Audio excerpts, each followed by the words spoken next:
Stand up, New York Mets fans. Tonight, they're hosting the Texas Rangers in desperate need of a W. Mets have lost 3 in a row in 5 of their last 8. A lead that was once 10.5 at the start of June has shrunk to 3.5 going into tonight.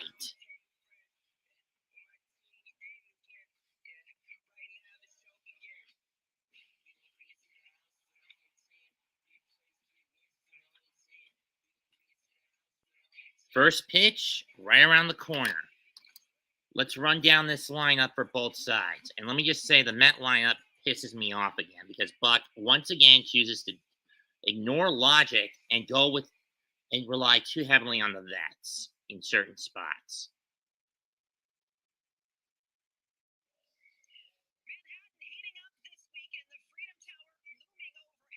For the Rangers, Marcus Semien at second, Corey Seager at short, Adolis Garcia at right, Jonah Heim at behind the plate, Cole Calhoun in left, Mitch Garver at designated hitter, Nathan Lowell at first base, Julio Taveras in center, Leody Taveras, and Josh H. Smith at third. Rangers are 36 and 38, 11.5 back of the dirty playing Astros in the West. Mets, on the other hand, have Brandon Nimmo at center, Starling Marte in right, Francisco Lindor at short, Pete Alonso at first, Jeff McNeil DHing. I don't get that move. Mark Canha in left, Luis Guillorme at second. He should be third base, but then again, does Buck ever listen to me? Fuck no. Eduardo Escobar, this is a piece of shit I don't want in the lineup anymore. He's in the doghouse with me at third, and Jimmy McCann behind the plate. Last 3 games, the Mets have been hitting 160, slugging percent of 266, 2 of 25 with runners in scoring position, 19 left on base, and only 3 fucking runs scored. Comparatively to last year, they were only 20th in batting average, where they're 4th in that. Runs a game, 4th opposed to 27th. OPS, 24 versus 12th, and compared to last year, a negative 32 run differential last year to a positive 57 run differential.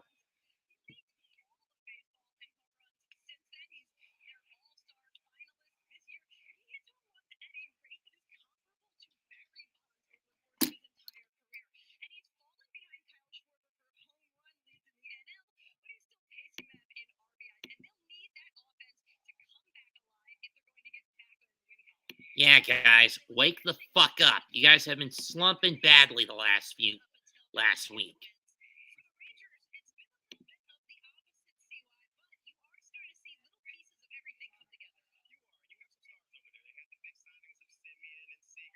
Neither of which have really worked out in hindsight.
If anyone wants to come in, they're free to do so.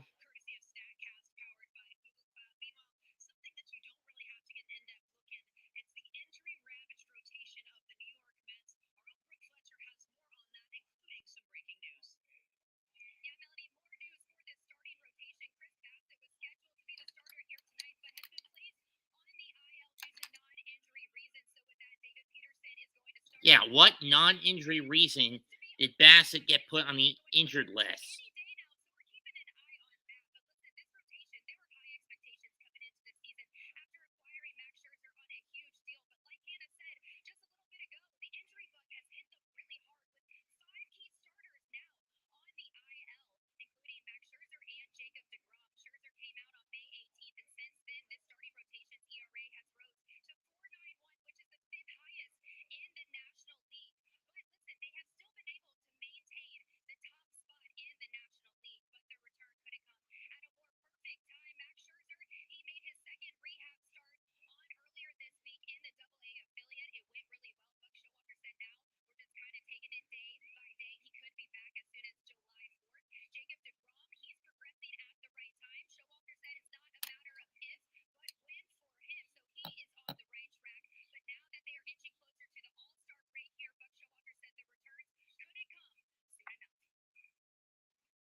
Inflation across the globe is increasing. Central bank rules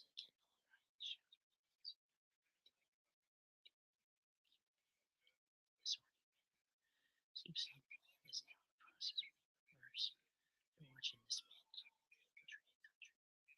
Central bank court case pushes country back to its roots. State banking. Over the next case that the Supreme Court is going to assumes the power to control elections in the state. The timing of this has to be just right to sit so it doesn't give the deep state time to plan. Hunters have become the hunted. Those who were once protected are now the prey.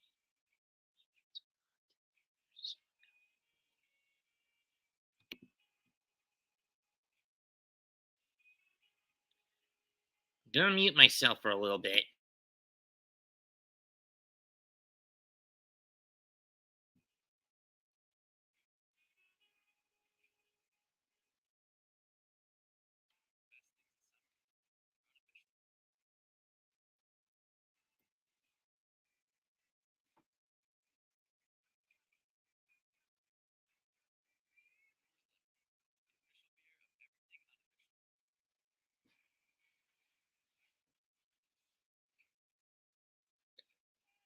I really need a new black cat. This one is getting way too small for my cat for my skull.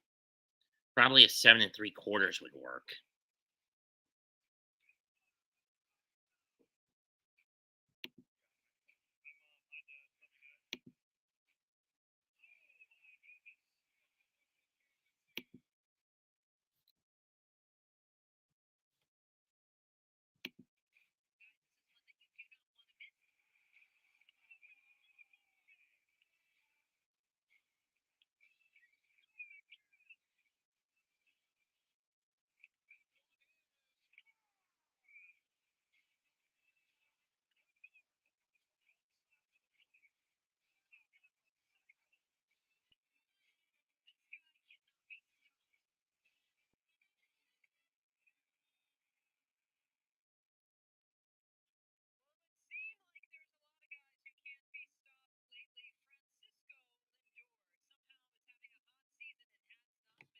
But lately, he has been getting stopped, as has the Mets' offensive rotation as a whole.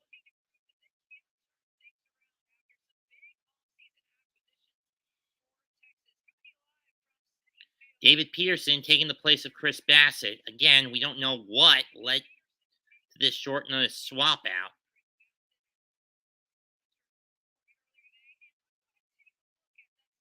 Let's look at the Rangers lineup. It's Marcus Semien, Corey Seager, Adolis Garcia, who's already halfway to his totals from last season, Jonah Heim, Cole Calhoun, Mitch Garver, Nathaniel Lowe, Leody Taveras, and Josh Smith to round out the batting lineup for the Texas Rangers.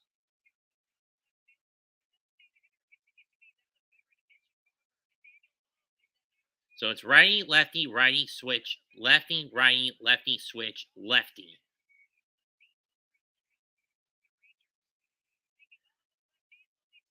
David Peterson, this is his 9th start and 11th game, 4-1 record, 3.10 ERA, 52 in the third innings pitched, 50 Ks with 22 strikeouts. Opponents are hitting .226 against him. He's given up 43 hits with a whip of 1.24.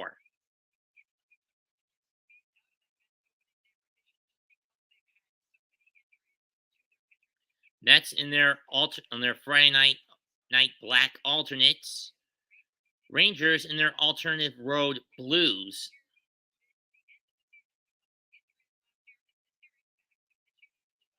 Yeah, Peterson missed due to a foot, and he missed most of last year was pretty bad last year due to a foot injury.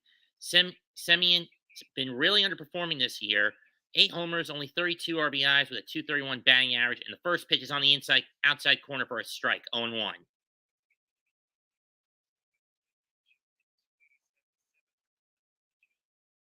Here's the 0-1. Low, ball 1.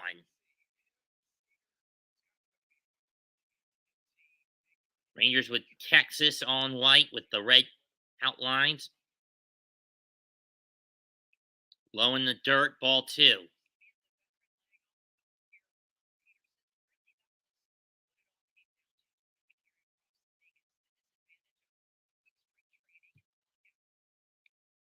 Fouled off over the plate and fouled off the hands.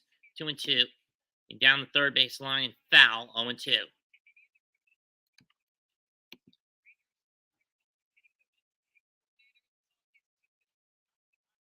This would be a lot easier if I was watching this on a television screen rather than a computer one, but whatever. Here's the 2-2 to Semien. Sit down! Strike 3. Off to a good start. Let's see. What was the pitch? Slider low and inside.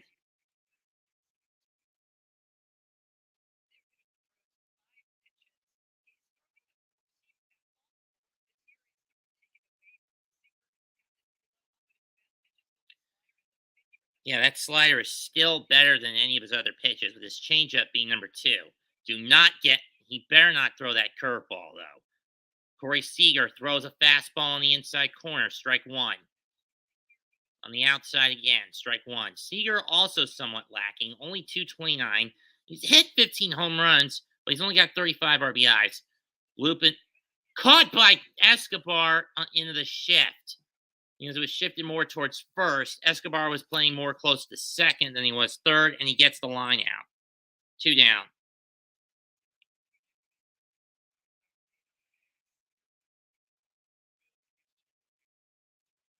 But now here's the dangerous one. Adolis Garcia. Rosenbag bouncing around his hand, drops it, puts it down. Shift more towards third to the left this time. Huge hole on the right. Chopper. Guillorme. Scoops. Got it! 1-2-3 inning to end the inning. Guillorme showing why he's better. He should be more of a routine player.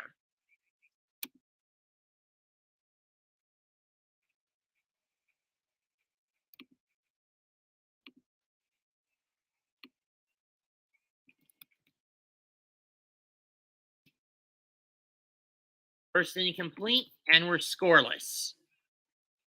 Now let's see if we can get some damn hits and runs tonight. If those wondering, Mets' offensive woes have not stemmed from this 3-game losing streak. They stem from the first series we lost to Houston last Tuesday. You know what our RISP totals have been since that series? Mets' RISP numbers have been during this stretch since that series. 6 for 52. 6 for 52.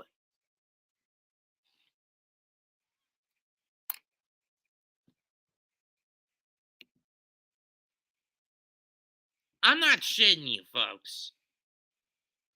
You believe me when I say this, Mets fans. I am not shitting you on that count. You want in, Darwin, or no?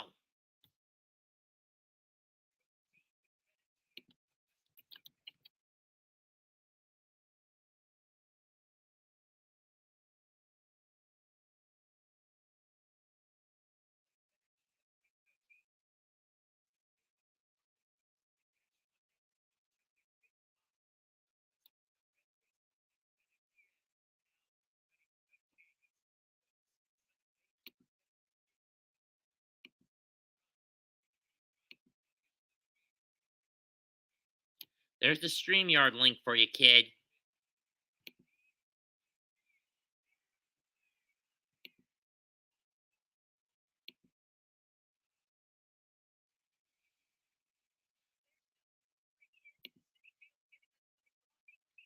Let's look at the Met lineup, which has been struggling lately. Brandon Nimmo leads off, followed by Starling Marte, Francisco Lindor, Pete Alonso, center right, short first. Jeff McNeil playing DH because, again, I feel that Buck can be a bit of an idiot with this lineup. Mark Canha back in his position at left. Luis Guillorme at second when it should be third. Eduardo Escobar at third. And Jim McCant behind the plate. And there's a reason I call him McCant. And it's not with the glove or the arm. It's with his fucking bat. They'll face Glenn Otto. They'll be facing Glenn Otto.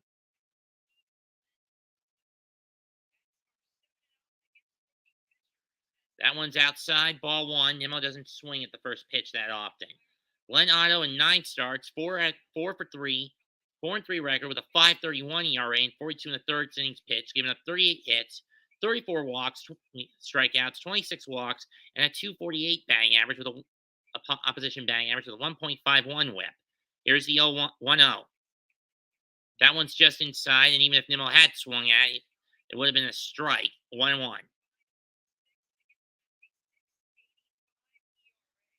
Nimmo, 8-game hitting streak since June 10th. Jumped his batting average back up to 278.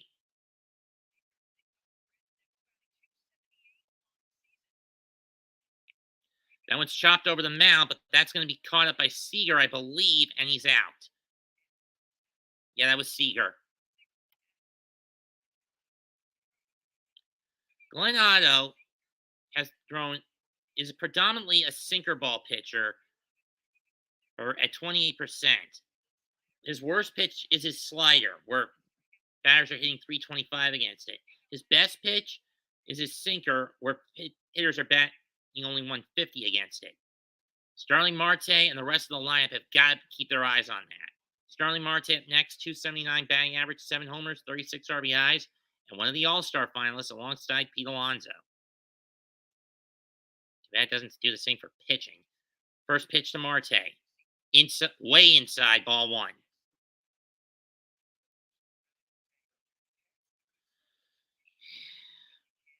I don't know how the MLB got Dairy Queen as one of their sponsors this year. Here's the 0-1-0. Swing and a miss. That had to be that slider. 1-1.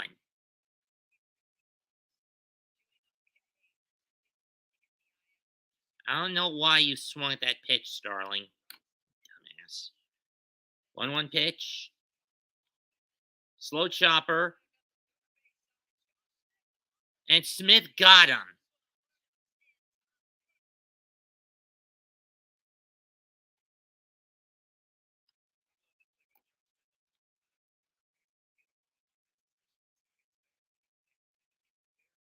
I don't know why Marte didn't kick up the afterburners.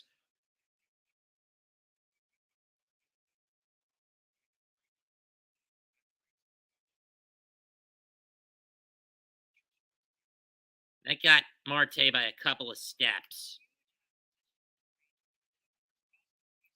I think the Mets are being a little too reckless in hitting balls that are bad balls out of the gate. Here's Lindor. That one's way upstairs, ball one. Lindor, 13 multi-ribby games this year. 14. He had 14 all of last year. 241 with a 12 homer and 56 ribby total.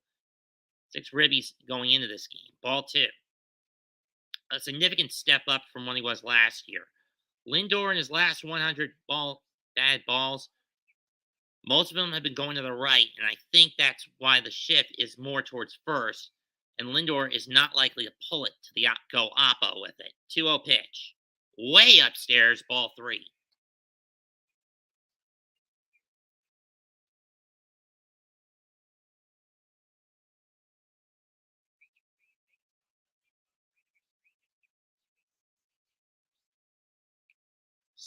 Takes that pitch, strike 1. I would have swung at it, but whatever. Most people don't usually swing at ball 3 pitches in most scenarios. Here's the 3-1 on the Lindor. Step outside and goes way outside, ball 4. So the Mets get a walk. Okay.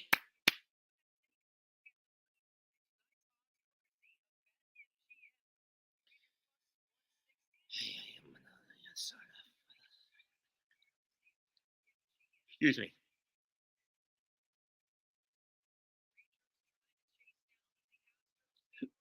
Here's Pete Alonso, NL RBI hit leader, 26 homers in 69 career interleague games, batting .280 with 22 homers, 69 RBIs, and a .359 on base. Strike 1, he didn't chase after it.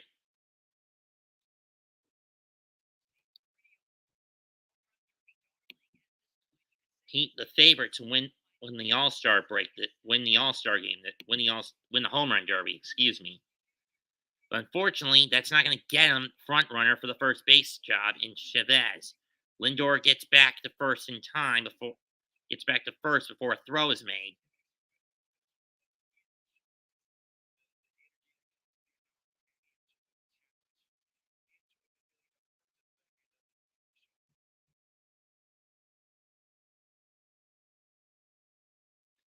Did Mom leave her phone in the laundry room again?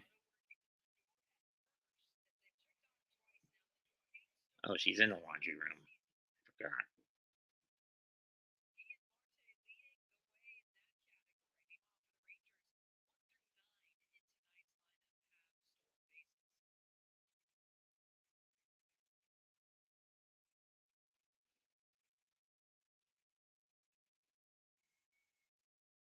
Here's 0-1. Lindor fakes, throw, and almost got picked off there, but he made it back.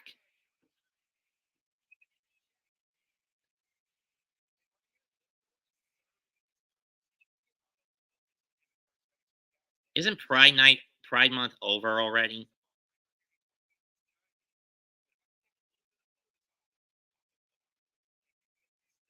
Any case, 1 ball, 1 strike count. Here comes the pitch. Base hit by Alonso. Lindor's going to hold up at second. He doesn't want to test Garcia's arm.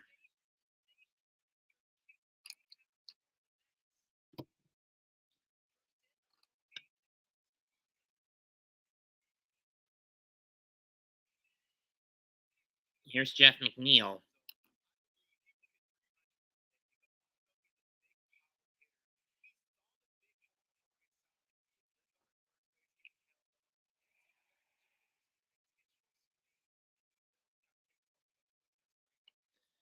Now this is a problem for the Mets in the last 8 or so games.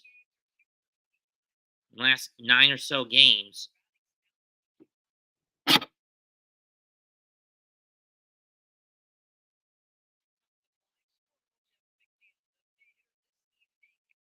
he stares at strike 1. I don't know why he didn't swing at that one. That would have been perfect to whack. And you get a whack.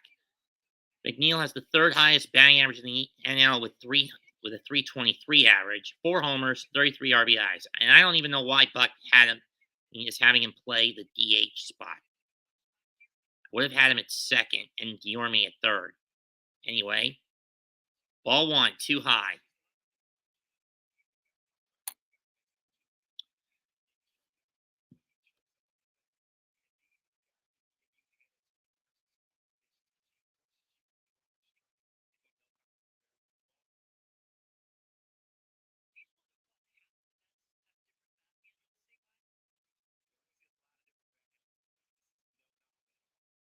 1-1 pitch.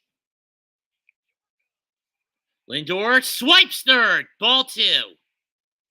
And normally when you have a guy batting from the right-hand side of the plate, that's a bad move. Usually when you want to steal third, you steal it with a batter on the left-hand side of home plate. Why? I mean, from the left-hand side of the plate. Why? Easy. It obscures the disrupt the catcher's line of sight. You get in the catcher's sight line from the left side of the plate as opposed to the right. Either way, 2 balls and a strike. For Lindor, that's his 9th stolen base of the year.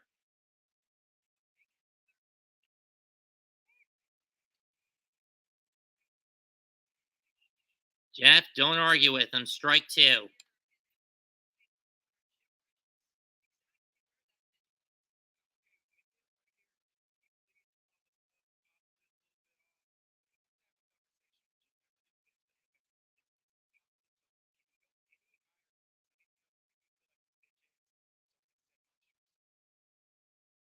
It's barely on the top of the edge of the zone. He's going in internal. And McNeil swings and misses. You son of a bitch. You son of a bitch. Mets only get a hit out of it and squander again. 6 for 53 with runners in scoring position.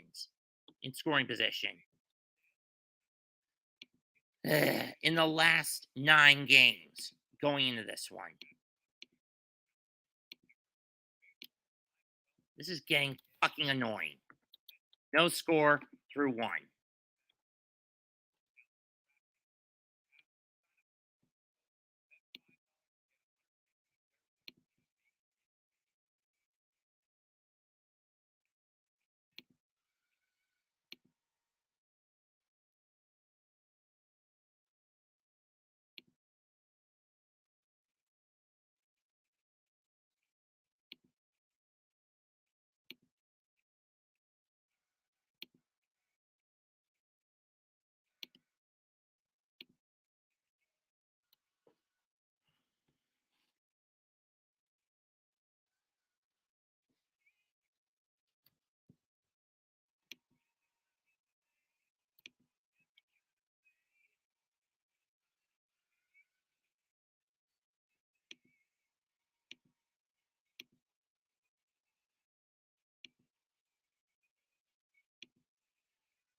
I hate fucking commercials.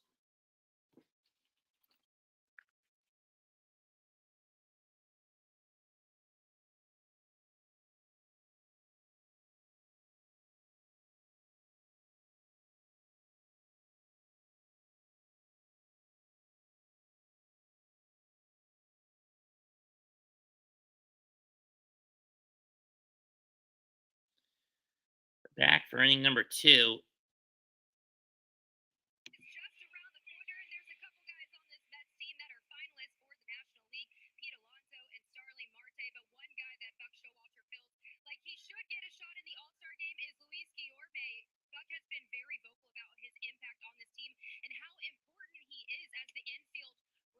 Strike 1 to Mitch Garver, to Jonah Heim, Jonah Heim.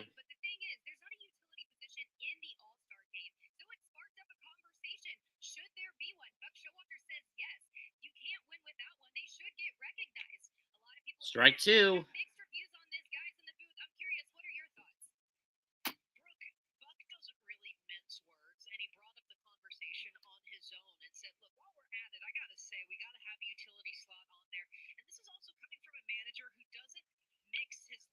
That's fouled up by Heim.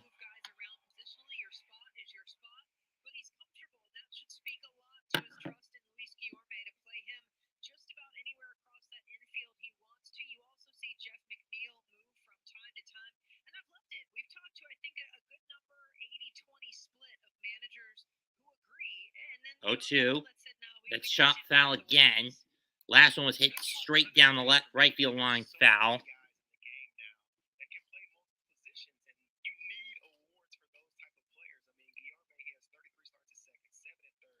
Jonah Heim, 10 homers, tied for second among all the AL catchers, behind, I believe, only Gleyber Torres of the Twins. Here's the 0-2. That one's fouled off again.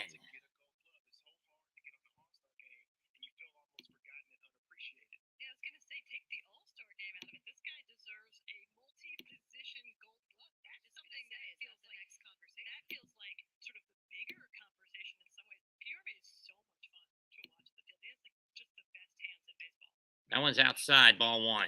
Well outside, ball one. Come on, Reds, get some W's over these fucking Braves. Raining in Cleveland, which means the field is a little slick, like in the north side of Ohio.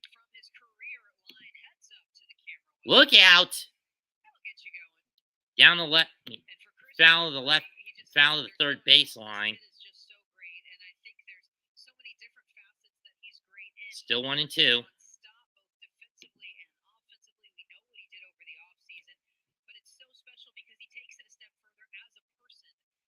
1-2 pitch. Popped up, and that's going to go foul and out of play behind the plate.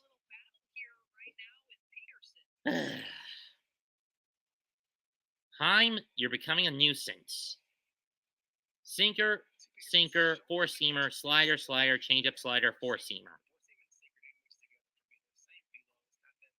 Better not be the curveball, David. You know you get your ass kicked with that pitch.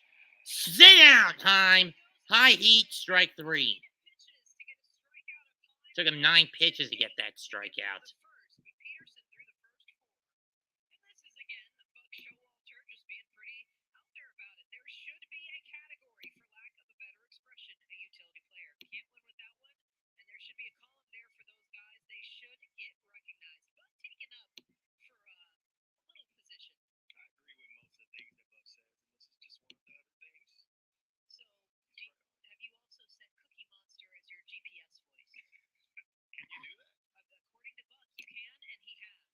Fouled off. That one foul tipped into the glove by Cole Calhoun. Strike 1.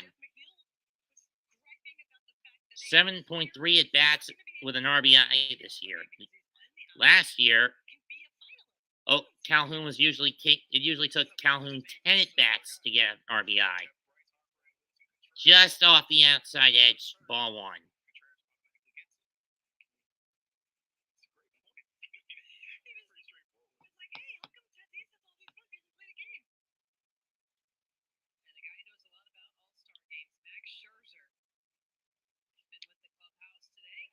Foul back, 1-2.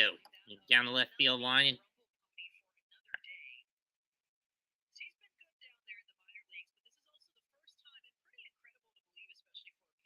My question is, what happened to Bassett that led him getting pulled tonight? If it's not injury related, is it a check? Did he get hit with the COVID bug? Anyway, 1-2 pitch. Swung on a miss at the slider, strike 3. Sit down, Calhoun. Take the cold lump.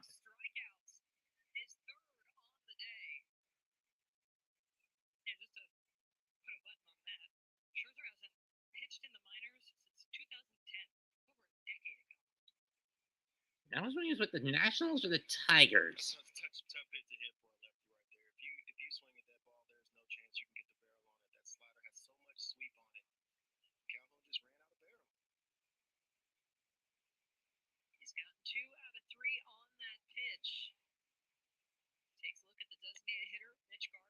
Garver takes one fast, low heat, ball 1. Oh, he was in Detroit at that time. Okay. Ball 2, low in the dirt, low again in the dirt.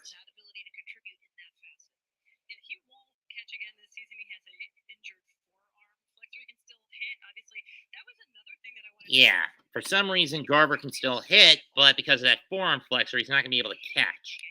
That one's chopped to the third baseline. Slow roller. Escobar's had problems with this, and not in time yet again. This is why I want Guillorme at third, not Escobar, Buck, you dumb bastard. When are you going to get through your head? Guillorme would be quicker to those balls than Escobar. Escobar is too damn slow to get to those balls.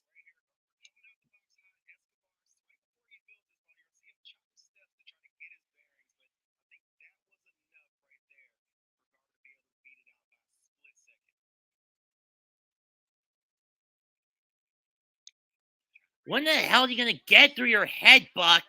No one wants Escobar in the hot corner if he's going to be that damn slow. Start Guillorme in the hot corner, not at second. Shot by Alonso, who dives and smothers it from low and is able to take it himself. Rangers get a hit out of it.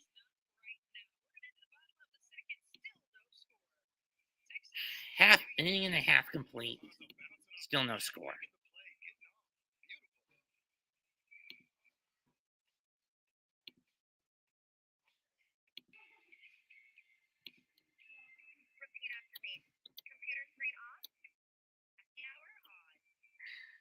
I'm damn serious, Buck. I am getting so sick of you putting Escobar on the damn hot corner. I really am getting sick of it, Buck. Stop putting him there and put Guillorme in that spot from here on out. You said you need a utility infielder for that spot. Well, once Escobar goes down, you're going to have no choice but to put Guillorme there. You can't rely on J.D. Davis.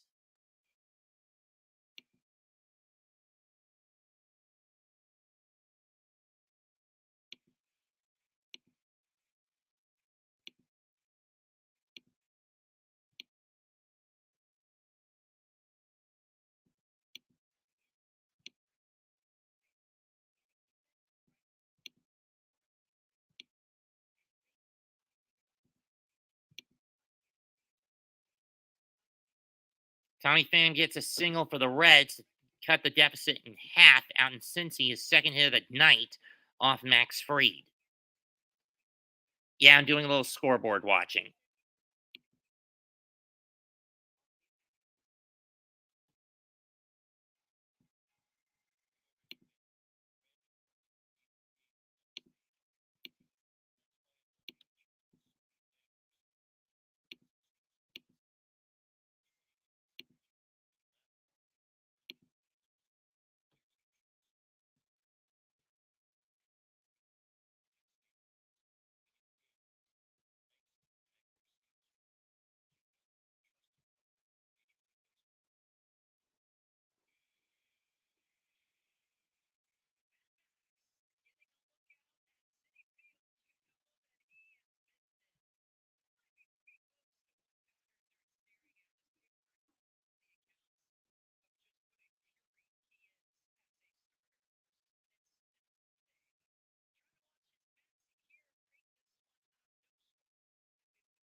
And Canna gets plunked in to start the second. Where'd that one get him? I missed it.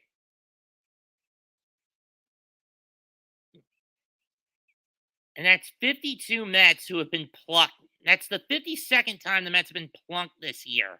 Canna will start it first. I wonder where that one got him. Let's see, where'd it get him? Just above the elbow protector. There on his left arm.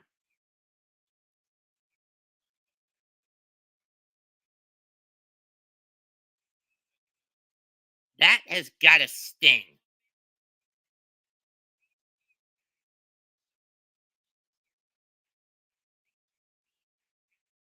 Mets offense tied for 11th in homers, 52, but they number 4 in runs due to the lack of productivity lately. But they do have the most men getting HBPs, 52 of them. Orioles are next with 47, then the Mariners at 46. Reds and Giants each have 40. And we're not even halfway through the season, folks. 1-0 pitch to Guillorme, grounds it to the Simon. He gets McKenna at second, throw to first, double play. Come on, Luis. You're better than that. Go the opposite direction with it next time. Where the hell's the offense been all damn these past couple of weeks?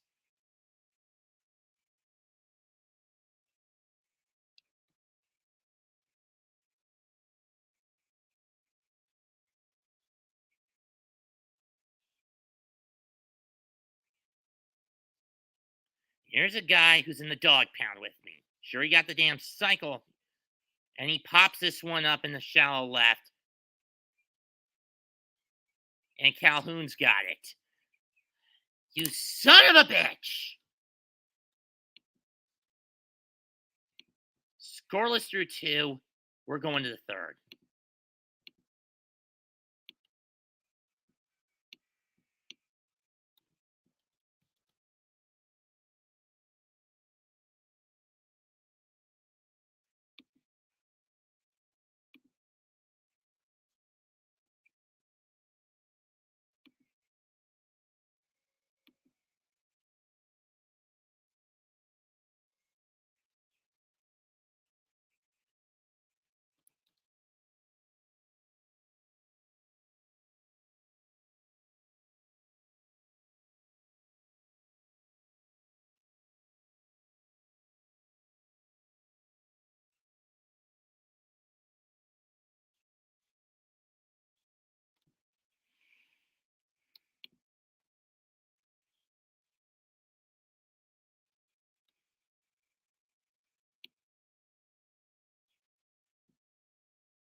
Yeah, right.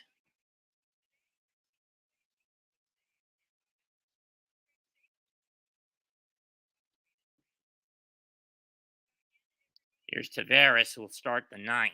Who will lead out the third.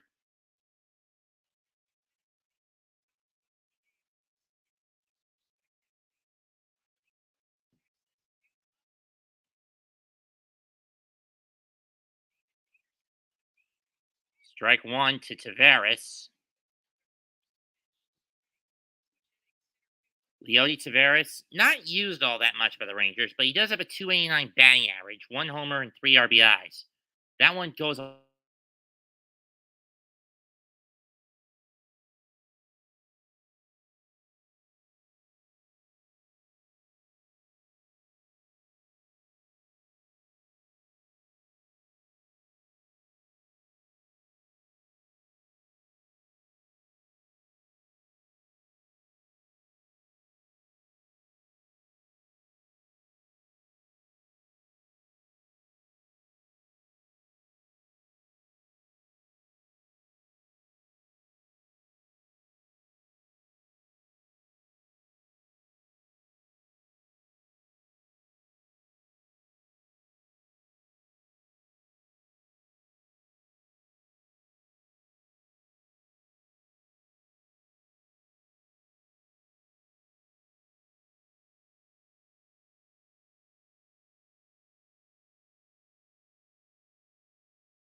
Sorry about that, guys. My mom was hogging the internet and has been on the phone for a bit.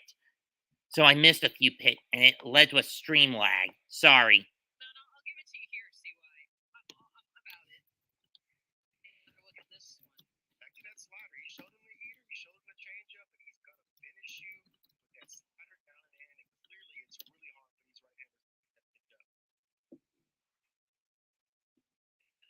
In any case, strike 3 to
1-1 pitch from Peterson.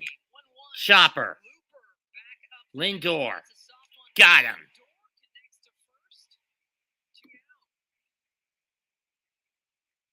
So Smith continues. He's in a little 0 for 5 right now. So we'll flip back up to the top of Marcus Semien. Again, I'm sorry, folks. My mom has been yamming her up on the phone. I need her to go upstairs. We're going to get this clearly cut in and cut out. Cut. Any moment, basically, to have a child. And the Mets, a little hesitant laughter earlier because he's already the backup starter for today. He sends this one right on. Yeah, I don't blame Peterson for being very reluctant to go to the mound today with his wife due at any given time. Strike one. And that one is fucking gone. I told you not to throw the damn curveball, Peterson. That's your damn weak spot, and Texas is on the board first. Damn it! Struck him out in the first, and he has got the answer here. 104.6 off the bat. Over the wall. It had to be that damn curveball. Peterson, why do you even throw that when you know that's your worst pitch? Why do you throw it?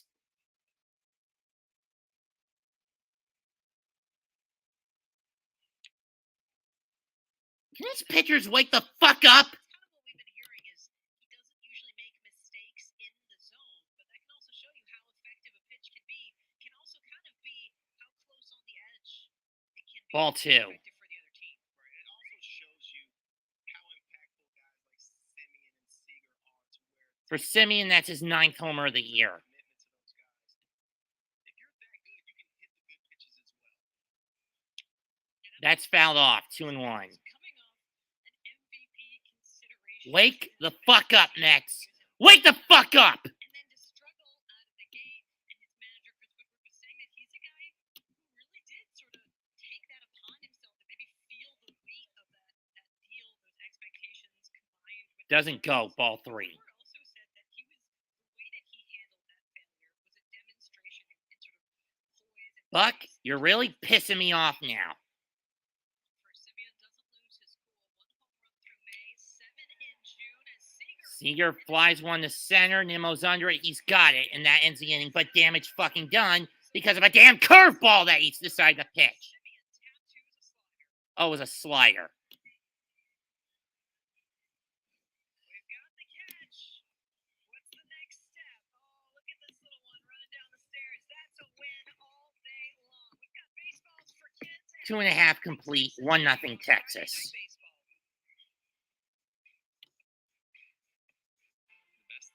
I'm really getting fucking annoyed with you, Buck.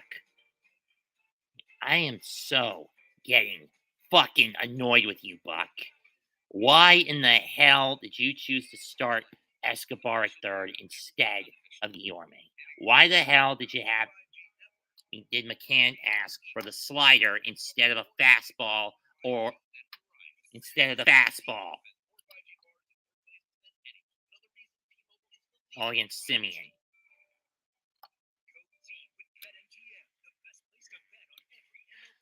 I am so getting sick of you, Buck. Because you're a damn idiot. When you do that sort of thing.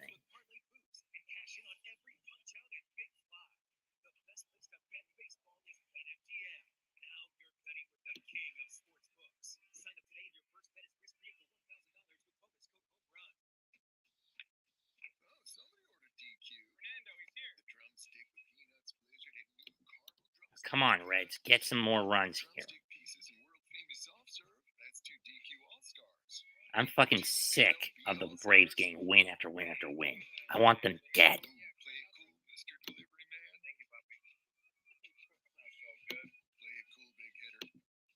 a good blizzard. Have a great season. Big day for everybody. DQ. Happy tastes good. Hey fans, check out Top of the Order each morning on MLB.tv, MLB's YouTube page, and MLB.com. It's going to be McCant, Nimmo, and Marte to start the third. due up in the third for the Mets. For those wondering, I'm keeping the emphasis on calling James McCann James McCann because he can't hit at the plate. Nimmo is the better option. I mean, Nito is the better option in this situation. Does Buck listen?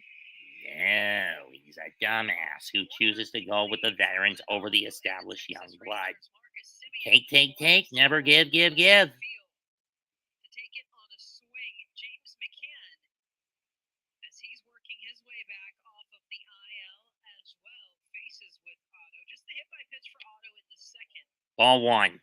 He delivers a little too far inside, and for McCann, My problem with McCann this year when he's at the plate is he's got a bad case of tunnel vision.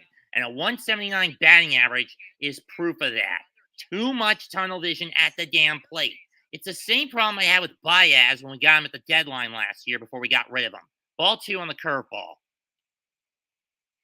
just one hit for the Mets, a single in the first by Pete Alonso. McCann is 95th percentile for pitch framing, so I'm pretty sure everybody would enjoy throwing to him. I'm sure Peterson isn't too bummed to have him back there. Fouled that one off. I would have just let that one go. 2-1. He goes about establishing relationships with pitchers. When a guy signs with the Mets, McCann makes a point to get their phone number right away, reach out, make sure that he's got that line of communication open. So he's direct about it. There's David Peterson. He's got a lot going on in his mind right now. Ball three, low and away. Otto battling here. You better not swing at the next pitch, James, if it's that far out of the way. This is, again, the problem I had with Baez. When it was 3-1 and it was going way away from the plate each swing at. McCann is cut from a similar cloth. That one catches the plate. I would have swung at that. This ump is fucking blind. Full count. And now he's going to swing regardless of which way it goes. Again, this is the problem I've got with McCann. Tunnel vision in these sorts of positions. Questionable, and they're trying to see if he can hold his place. And he's going to walk. As he loses James McCann, so back-to-back innings. The leadoff man has reached for the Mets, and it's now time for our weekly Siri trivia question. You just have to ask Siri, which team has the most stolen bases this season?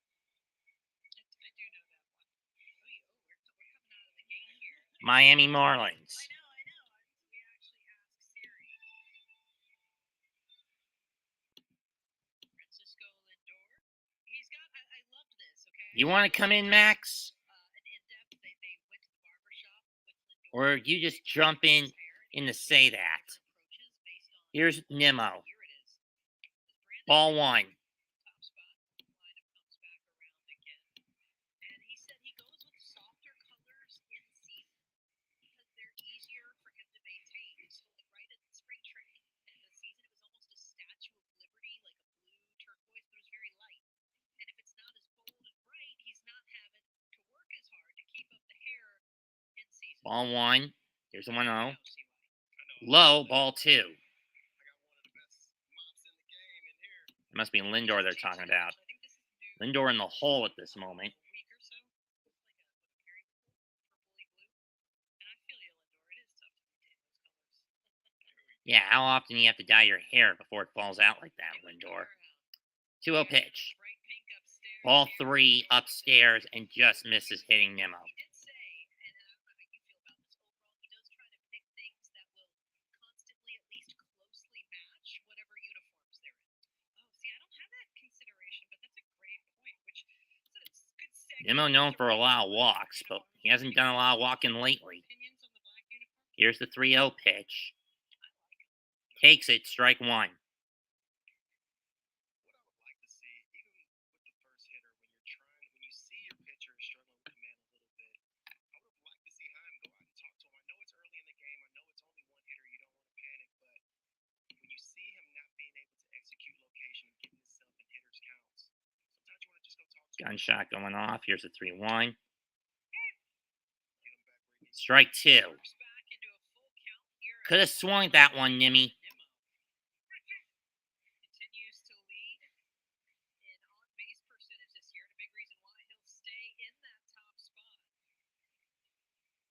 Unless he's injured. 392 on base clip. Come on, don't. Nimmo. Loop to left. That's going deep, but it's going to hold up, and it's caught by Calhoun. McCann retreats back to second. The collective groan from Mets fans here. Yeah, we need some fucking hits. We need some goddamn runs, big guy. You big guy upstairs. Why do you treat me like this?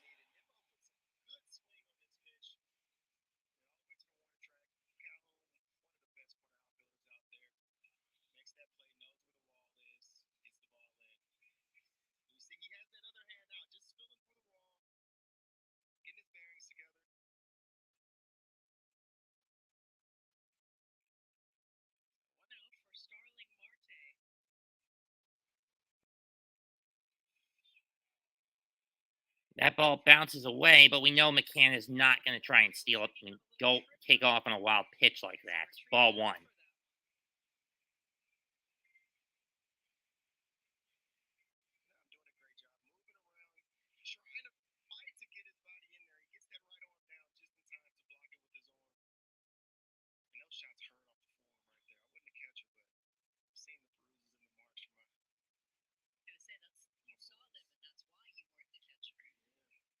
One oh pitch. Ball two.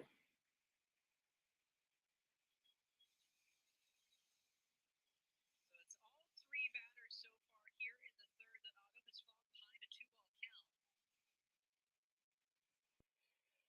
Yeah, I know with the mound visits you have a limit that you can use, so possibly that's why a lot of catchers don't go out and talk to him.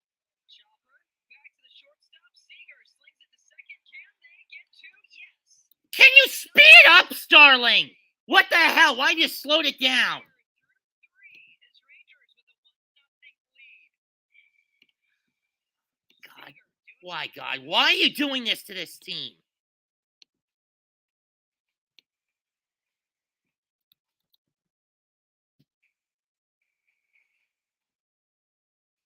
Three complete, still 1-0 Texas.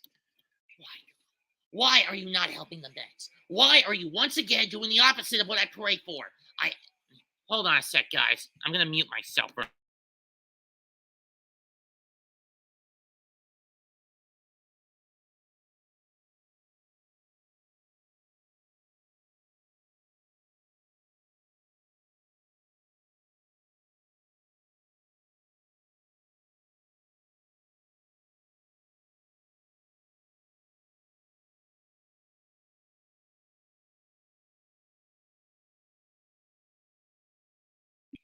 Last year, I hit 46 home runs.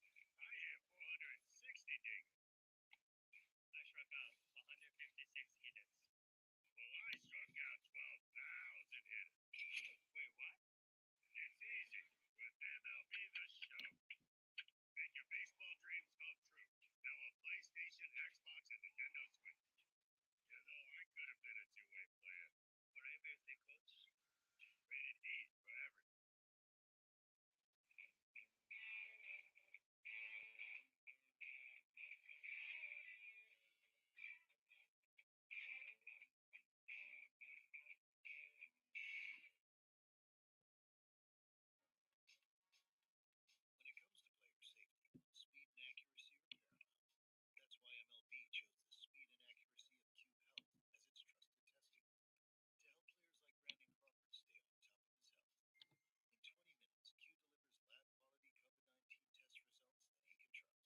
that he can trust, giving him peace of mind going from I want the Braves to fucking lose, God.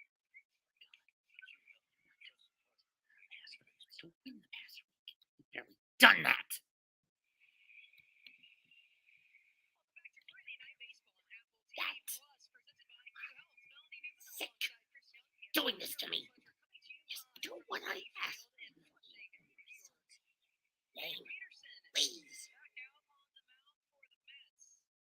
He'll get 3, 4, and 5 due up for the Rangers. Adolis Garcia. I don't care how good your team is. You got to be concerned about the guy again. An 11-game hit streak right now. And just Pitch to Garcia. not even met his ceiling. Swing and a miss. Strike one at the low stuff. Aggressive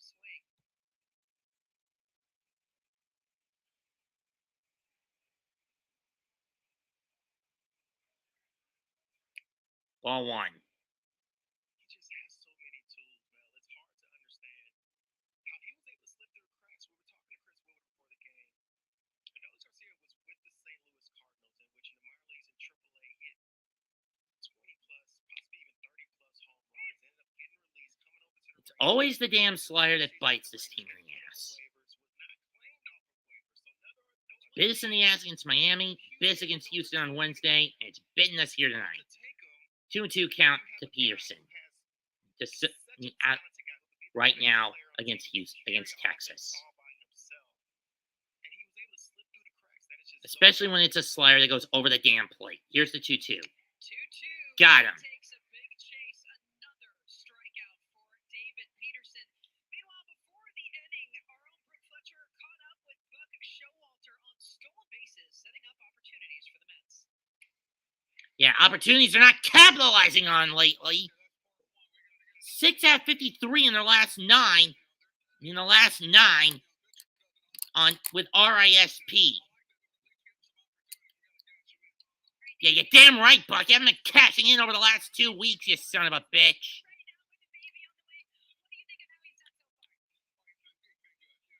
Grounder to Lindor. He'll scoop it up. Fire. Alonso will pick it up on the skip. 2 down.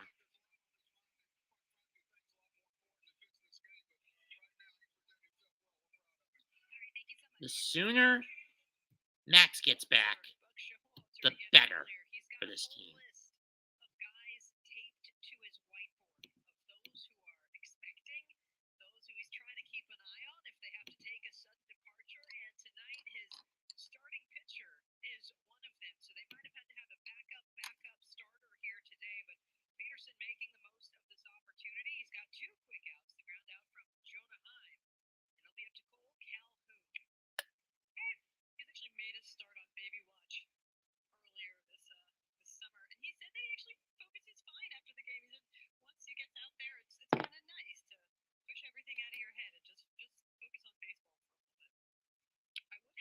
Fouled off. It's a little different when you're actually at due date time.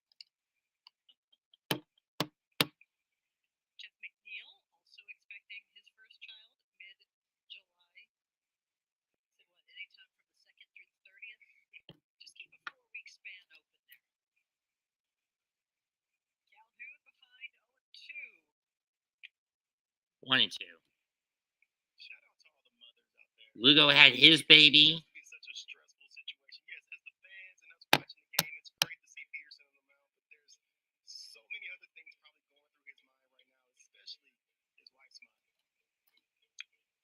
Fouled off. She's trying to be as patient. She's probably more patient than a lot of these hitters coming to the plate are right now. It's Peterson at his 50th pitch through 3 2/3. And you have to leave the house like, all right, baby, don't have this baby without me now, okay? So hold on. I think it defies control what you can control. Shakes off a couple here from McCann, but they lock quickly. And Calhoun, he's battling with that slider, barely able to hold on, get the end of the barrel on it. He's trying to pick up the release point, and it's clear that he's struggling seeing where does this pitch need to start for me to get the barrel on it. And he's starting down the middle. It's gonna, by the time he gets to the plate, it's gonna be too far off the plate. But it's a very tough pitch to take, lefty on lefty.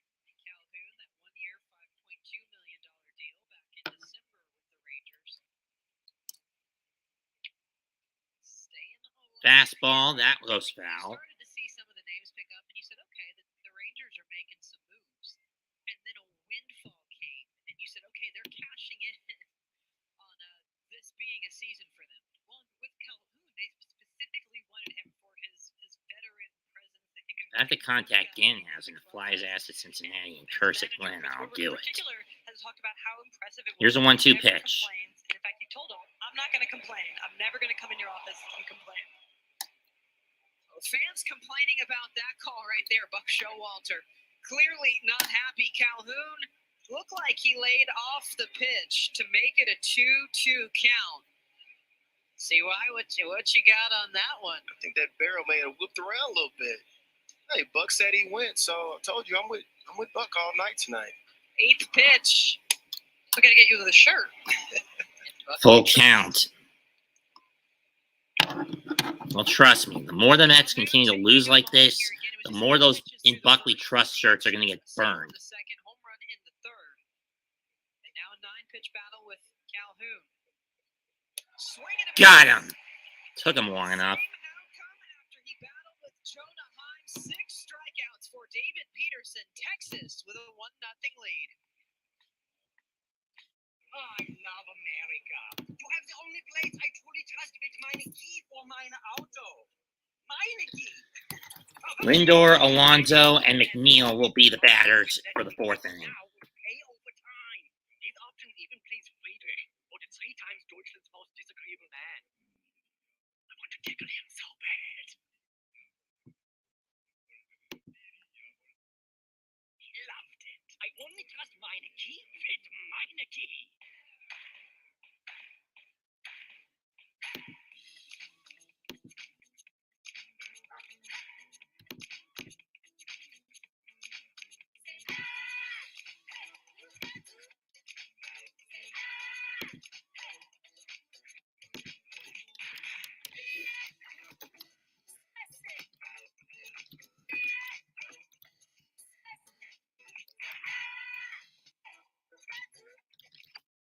Looking for your dream job? Everybody here for the interview? Come back when you've done something to impress me. ZipRecruiter makes it easy. I am pretty despicable. Match you to the right roles Pretty ball. so you can land your dream job. What job? Oh, Isaiah, what are you doing here? Find out. you didn't join me. And see Minions, the Rise of Gru. Oh, Only in theaters. sorry. What's your name?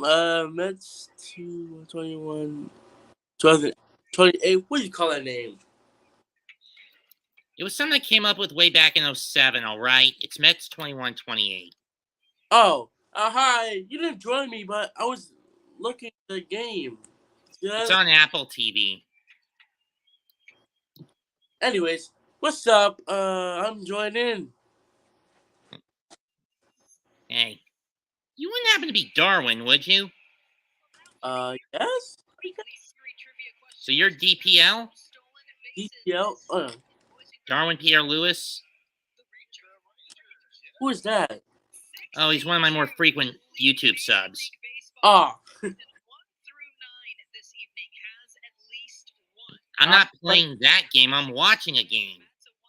I have a question. Shoot. Are you a fan of baseball? What? Are you a fan of baseball? Yes, but I don't have MLB 22 the show, if that's what you're going to ask me.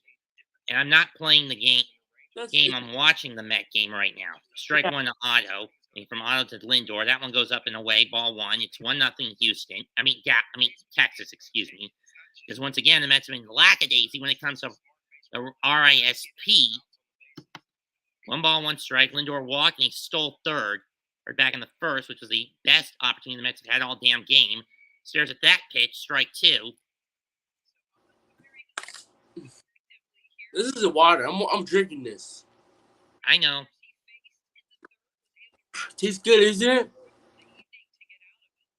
Hold on. 1-2 pitch. Smack down the right. Oh, it went foul. It's way foul. God, man.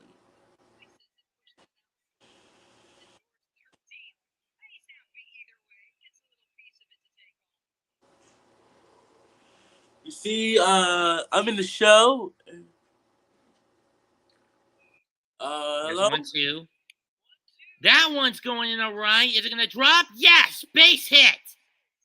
But Lindor will hold up at first. Or it says Garcia flings it in.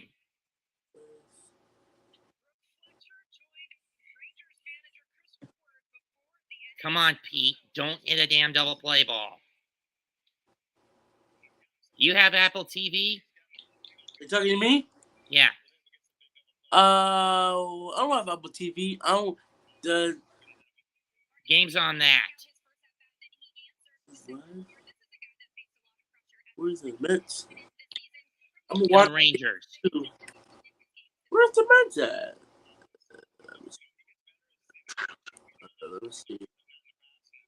I'm There's finding that Alonso. live thing or something. Earlier today, the Apple TV team caught up with former Met and current I Rangers don't manager have Chris that. Woodward. Attempt to pick Lindor off doesn't work. See that? I'm watching this one too. Okay. Wait, is it a Texas? What is this? Texas Rangers. Versus the Mets? Is it correct? Yes. Look at this. You see this? Here's the pitch to Alonso. But he pops it up, shallow right. That's not going to move anybody over. Simeon's got it. One down. Damn it, Pete. He got under that one.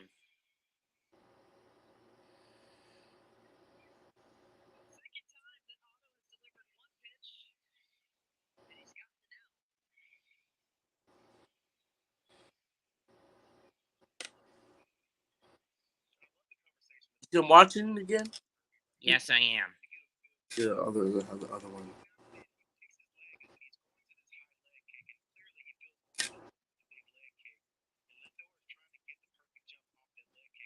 McNeil up.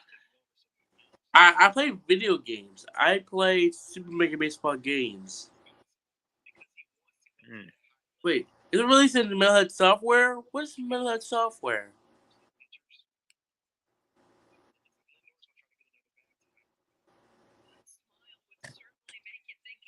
Here's McNeil. I'm drinking this one. Hello? Yeah, I'm drinking this water. I noticed. It's good, isn't it? Oh, I'm right back. Ball one to McNeil.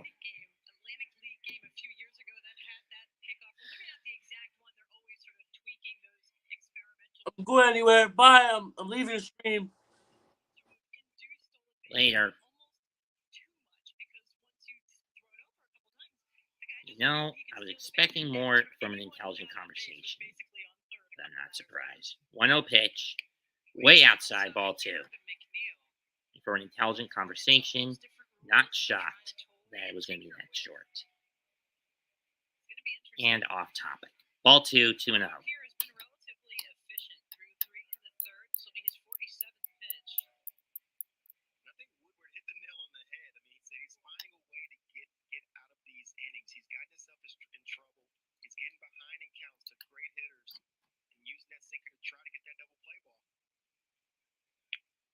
Ball three.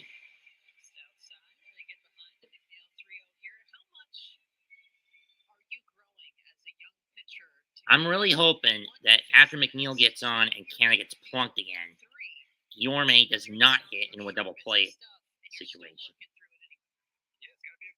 Here's the 3-0 to McNeil. Strike one.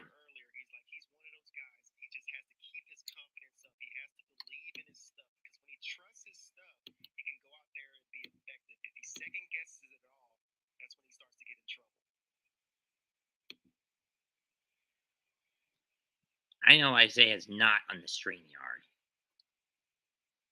In my Streamyard, or not in the Discord.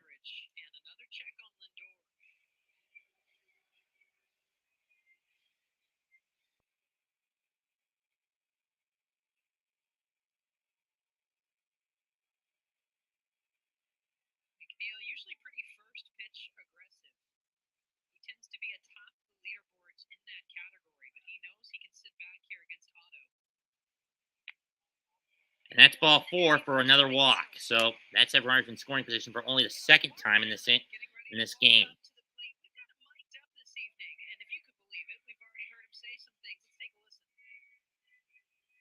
This is what happened to Canna after his last at bat.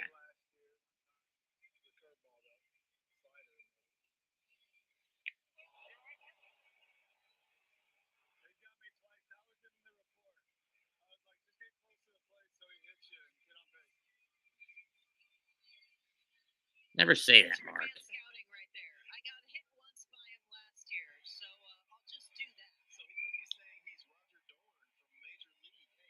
But something tells me Otto's not going to fall for that trick twice. But why does some tell me Otto's not going to fall for that trick twice in the same game?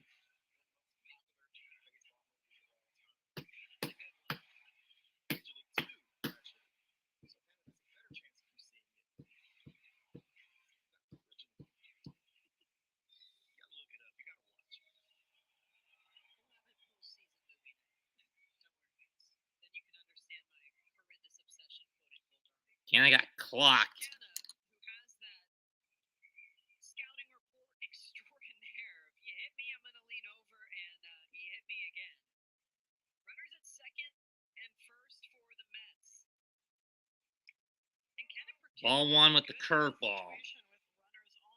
He's a 301 hitter with runners on and 293 when they're in scoring position. Yeah, but again, Mets have been having problems with RISP as of late. Last 9 games, 6 of 53. Wheels at second right now. We've already seen Lindor take third once. Or 7 games. Yeah, 9 games. Ball 2.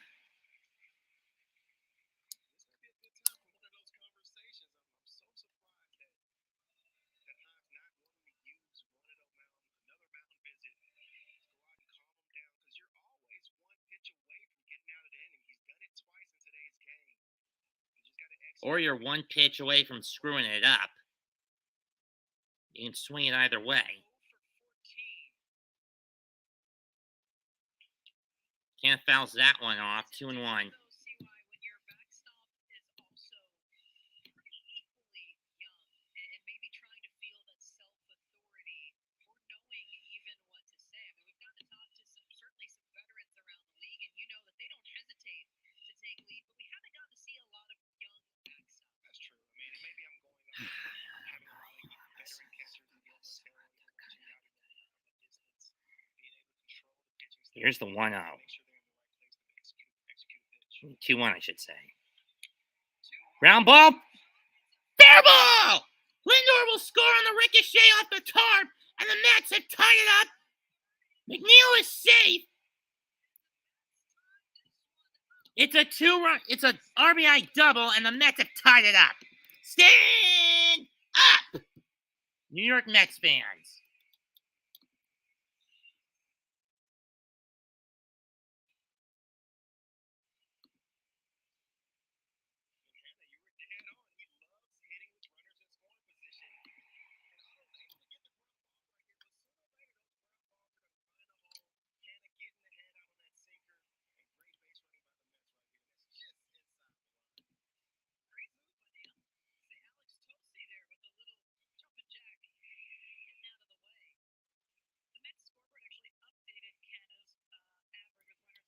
That's RBI number 31 for Mark Canha. Or 30, I should say. Yorme up next. Sac fly would get the Mets the lead. And for the record, they've never hit a homer when I've called their games. Ball 1. An attempt at picking off McNeil. But I know McNeil's not going to run in this sort of scenario.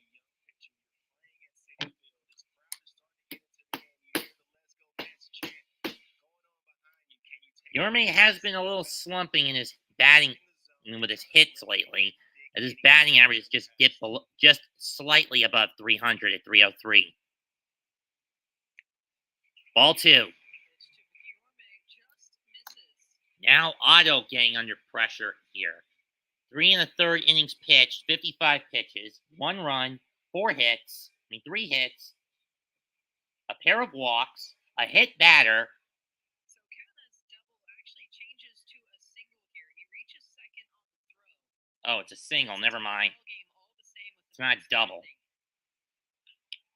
Yorme chops it back to first. Unfortunately, McNeil and Canha are going to stay put. 2 down. Let's take another look here at Alex Tosi.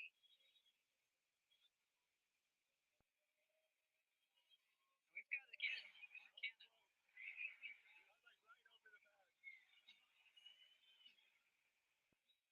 So very insightful. Here's Escobar. And I think that knocks that misstep knocks Yorme's batting average down to an even 300.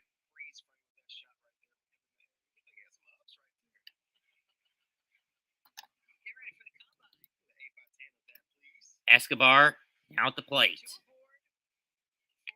Ball one. She's not swinging at the first pitch this time.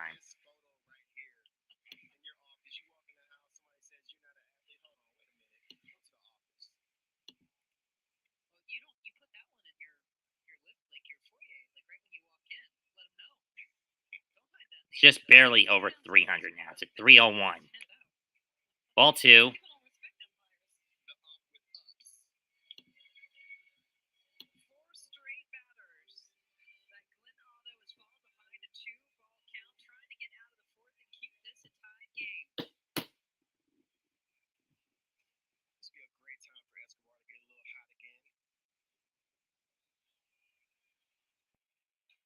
That one nearly hits him. 3-0.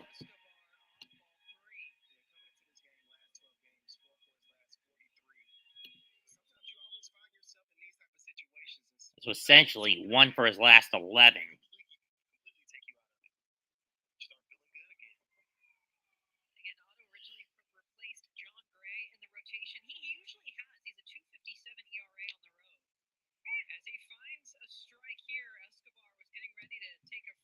Okay, strike one then. Fuck you. What? Fuck you, Mom.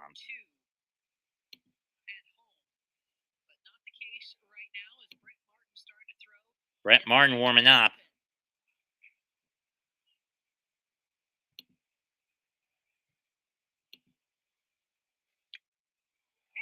How is that a strike?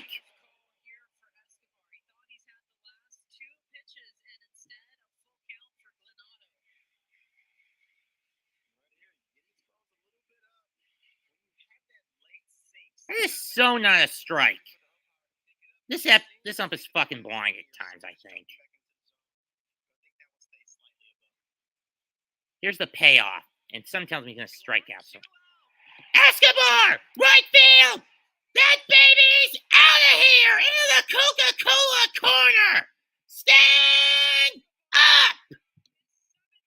New York Mets fans!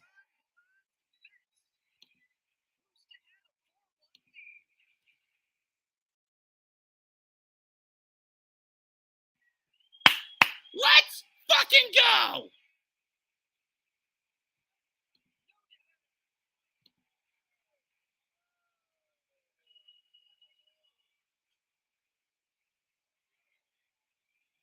For Escobar, that's his 7th of the year, and the Mets now have a 3-run lead.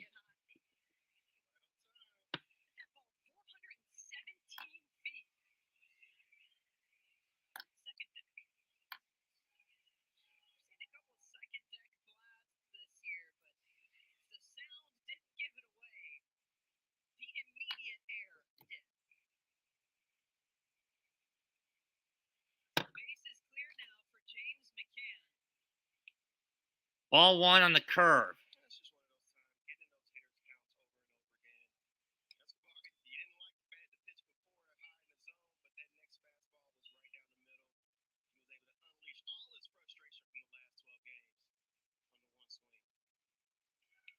Can takes another curve. Ball two. That one goes outside. And that's now 5 straight batters in a row. Glenn Otto has fallen behind.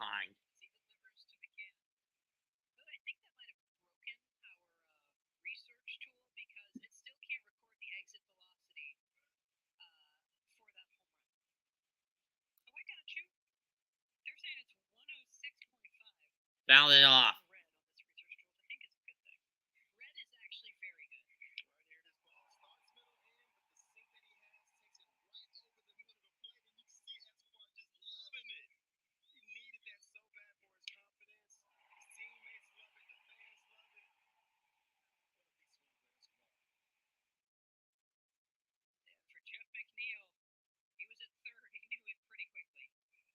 Two 2-1 pitch. Short grounder to Seager. And he'll fling it, but Mets do some massive amounts of damage in the bottom of the 4th. Mark Canha turns makes some water into some wine with an RBI with a sharp single to tie it up. And and Escobar, a guy I put in the dog pound time and time again for both the bat and the glove, blasts one into the Coca-Cola corner to make it 4-1 New York. Now let's see if we can hold the damn line.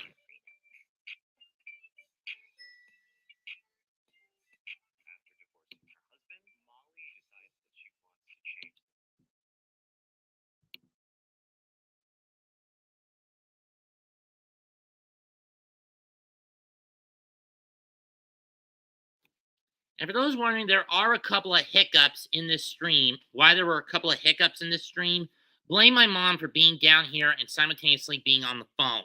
It disrupted the flow of the stream, and I had to get back in at least 2 or 3 times tonight. I had to to reconnect. Reconnect 2 or 3 times with both Apple TV and here on Streamyard. Those were more on her, not me.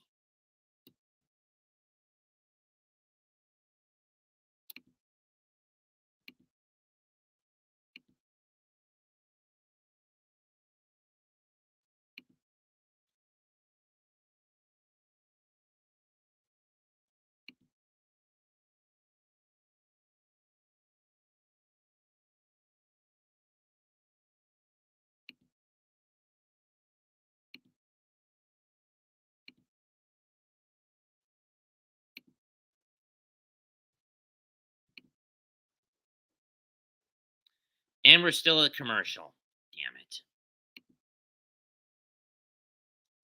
For those wondering why I didn't do this when the Mets were playing the Angels about a month or so ago on Apple TV, too late in the night, and I didn't want to wake my mama up. Tonight, though, is not such a case.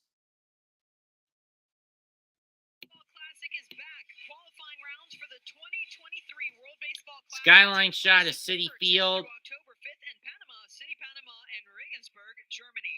For more information, visit World Baseball Classic. There's the tennis field that AEW will go back to at Summer's End for their Wrestling Grand Slam.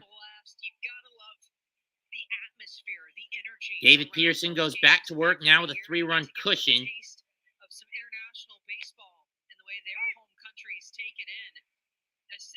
as he faces Mitch Garver, who singled back who got a slow infield hit in the second, again because Escobar is a horrible third base infielder. Strike 2. Quickly working ahead here. Peterson has struck out 14 of his last 35 batters faced. So essentially, 2 out of every 5 of his last 5 batters, he's struck out. Ball 2. Ball 1, excuse me. The eye line here. Garver with a single in the second.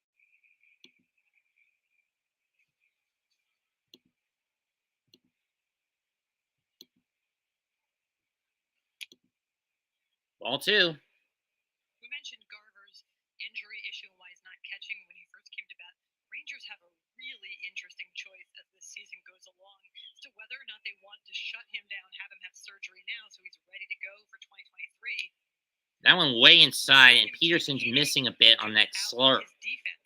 On that sinker. 3-2. Where they are standings wise.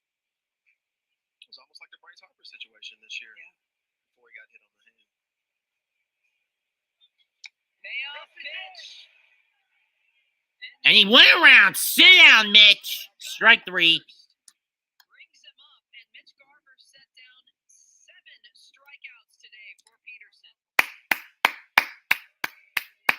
For some reason, you throw this pitch in a 2-1 count, Garver wouldn't even flinch at it, but something about that 3-2 count and being a little more aggressive, assuming the pitcher's going to throw a strike, forces him to wave at this ball slightly, and he clearly goes. Yeah, that clearly went over the plate.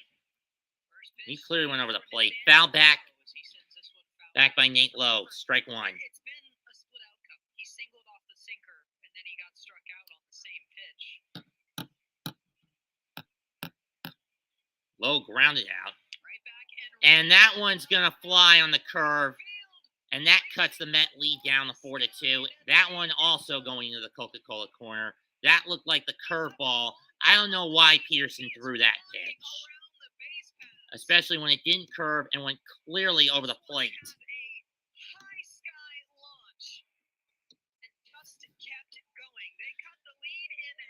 It's now 4-2 Tech, New York. Damn it, David. Why did you throw a curveball? For Lowe, that's his 11th of the year. Under 35 feet.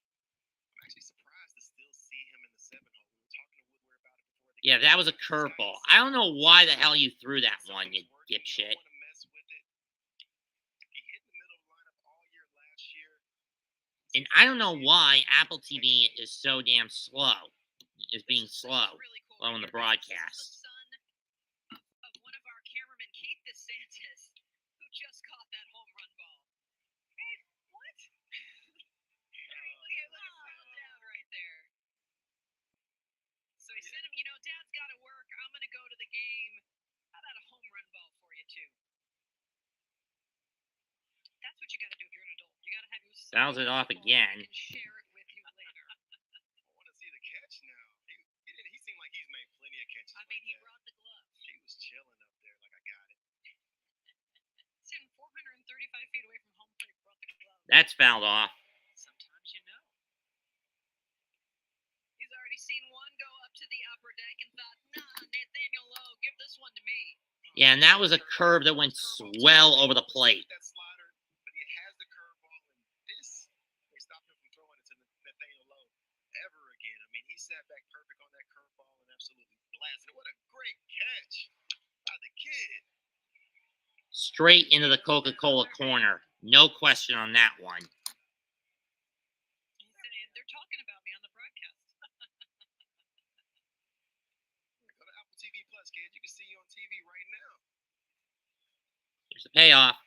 Sit down! Big strikeout here. So Peterson Peterson needed that. comes back 70 pitches. matching That's his 8th K. His 8th of the day. And he bookends that home run.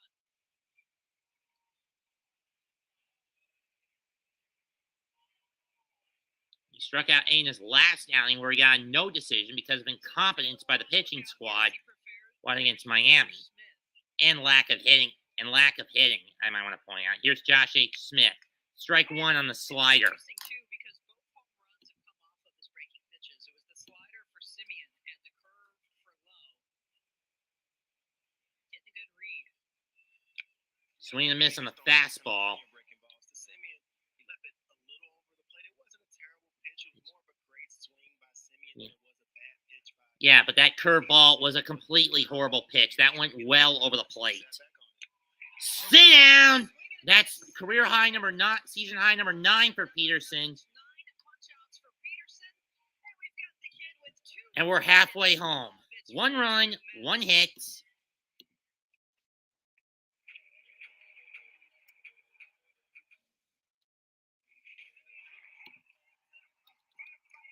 Want to join, Evie?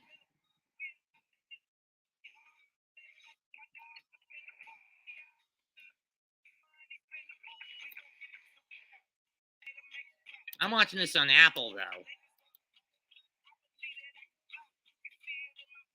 Halfway home. Midway through the 5th. 4-2 Mets. Mets 4, Rangers 2. I'm into intimate conversations, leather lounge chairs, soaking up the city's atmosphere. I'm looking to provide a more unique experience. Do you like single origin coffee over a game of chess? Me too. And don't you just feel like everything sounds Here's a yard link for you, my old friend.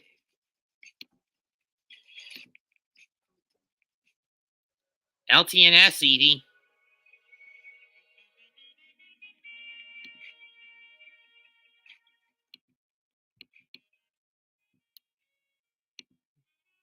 Hey, Evie. Do you copy?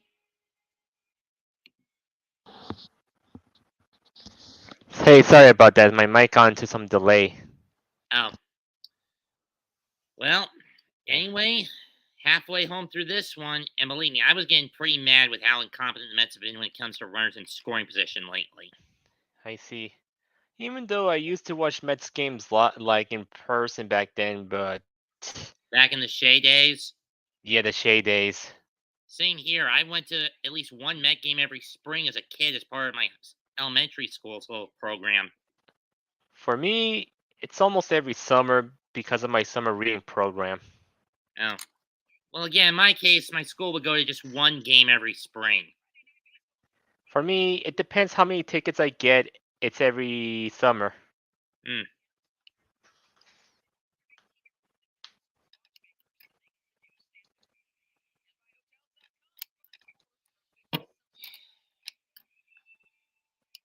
Most of those Mets teams of old, I sure as hell miss. Mm.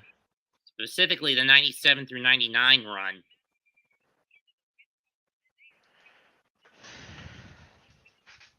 Yeah. And when we go to the so- bottom of the fifth, it's going to be let's see. Nimmo, Marte, and Lindor against Brock Burke stepping in to replace Glenn Otto, who leaves after 4 innings of work.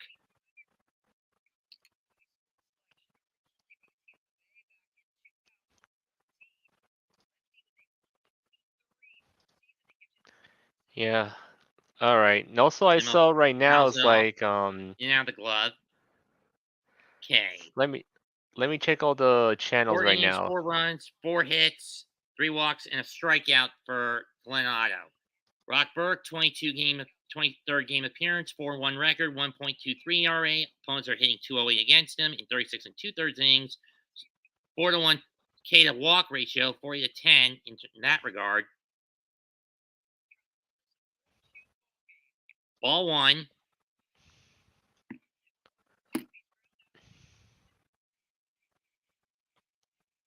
Yeah. Right now, I'm looking for the game right now since well, I'm watching it on Apple TV. yeah. And right now, I see so far is the Yankees versus the Red Sox. No surprise that's the game of the week over there. Yeah. But wait a minute. Red Sox were facing the Cubs today, not the Yankees. And they Oh, wait a lost to the minute. Cubs. Oh, yeah. Right now, I look at Also, it's. I'm on like Amazon Sports right now. I think the Yankees are playing the Indians. And last I checked, it was the Guardians, and it was raining Yeah. last I checked. Oh, yeah. It's already the Guardians. Let's see if there's the ones with Mets is in there as well. So if they don't have it, well, You always go to Apple. 2-2 set up on the outside, and Nimmo gets punched out. here we go. Let's see.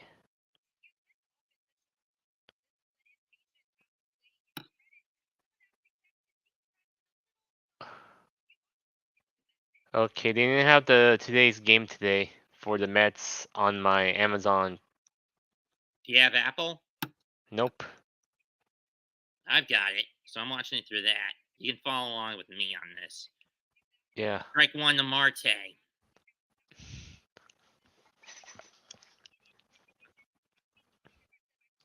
I just don't understand why the MLB game day thing is much faster than any of the audio or visual receptions lately. Ground ball to second. Simeon's gonna flick it, and he's got the out. I don't get that. What is up with the MLB.com site lately? The game day is going much faster than either the radio or television broadcasts. I don't know what the hell's going on with that, Evie. Yeah, even though I don't know either, because might be have to do with the service or anything. Do we need to register complaints to MLB.com to tell them to either speed up the damn radio reception so it's on pace with the game day tracker? Yeah. In any case, here's Lindor, who's walked and singled, and he scored a run last inning on the Canna single that ricocheted that went over the third base bag and ricocheted off the tarp. He's also stolen a base tonight. Yeah, I'm glad that Pride Month is already over. Yeah, I was getting sick of that shit. Yeah, cause like, All two. cause I even mean, though, what's the point even of though, what's the point of catering to that? yeah, that and even that, When are these corporates going to wake up and realize nobody wants to cater to these people anymore? yeah. It's like I seen some of my friends who are gay, bi, trans. They don't like that. Lindor pops this one up in the center. Tavares under it, and he's got it. So Brock gets a 1-2-3 inning. Even though one thing for sure, like corporations shouldn't be catering them, and the same thing with how the school system is as well.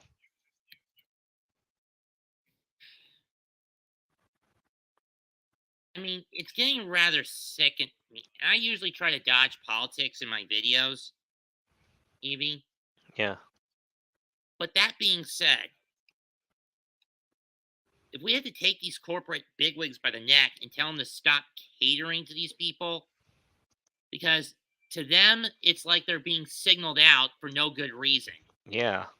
for better or worse. And in some case, and now that sort of signaling out has lost its appeal. It's got to stop. Yeah. But the more corporations are trying to appeal certain people, well, people are gonna get sick of it. At this point, why doesn't the LGBTQIA plus community just break down the doors of these corporations and tell them this, and take them by the throat and tell them to stop? We don't want to be catered to. We just want to be treated like normal people, not Yeah. basically be made targets for either scorn or unwanted praise. Oh. There's kind of an episode from way back in the day of South Park that involved the school nurse who has a conjoined fetus attached to her head, and she's Yeah. basically signaled out. Basically in the same way the LGBTQIA plus community is signaled out today. Yeah.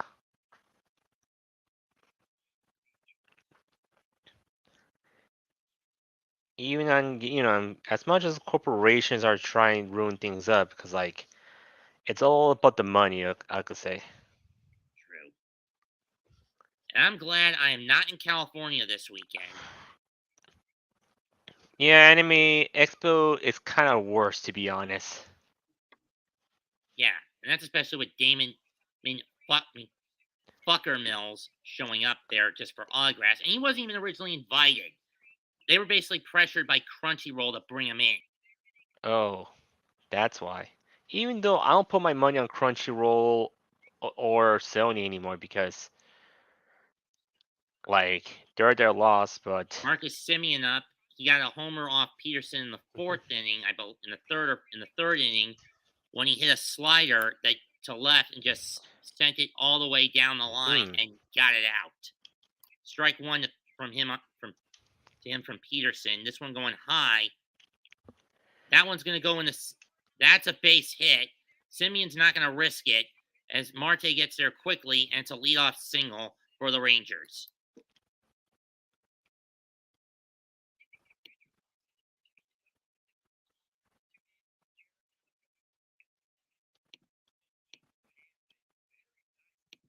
Was in on the hands, and Guillorme just was not in the right position to go after it.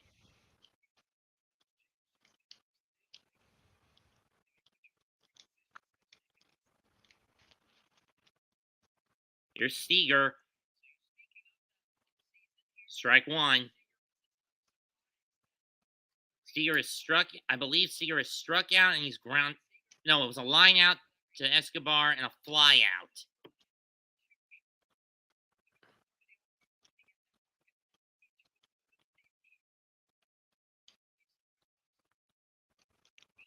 That's chopped, and it's foul on the low slider in the dirt.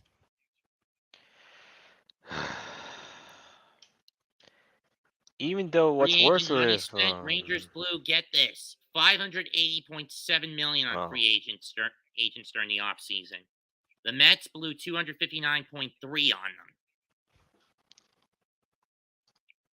Ground ball. I don't know why Escobar went to first. He could have gone to second. Does this guy not even have a clear head? This is why I prefer Guillorme at third and Escobar on the bench at best and designated hitting at worst.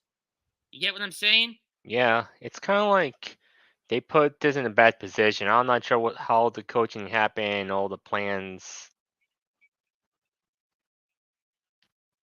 I mean, seriously, Buck, stop putting Escobar in the hot corner. He cannot make the good decision when it counts. In any case, Simeon's now in scoring position for Adolis Garcia. And besides, the worst thing about it got with Anime Expo got worse is like they confiscating people's food and drinks. For what? It's because they just want to make the convention center to get some more money. I didn't see that problem with the Animazement when I went there in May. Well, it's only in California in Anime Expo, but That one goes over the Globe of Guillorme. Now it's runners on the corners, and the Mets have got to move into double play deck. I have a feeling it might happen to other big Oh, cons. Peterson flew it, and it ricocheted off Guillorme's glove when he was trying to pick Simeon off.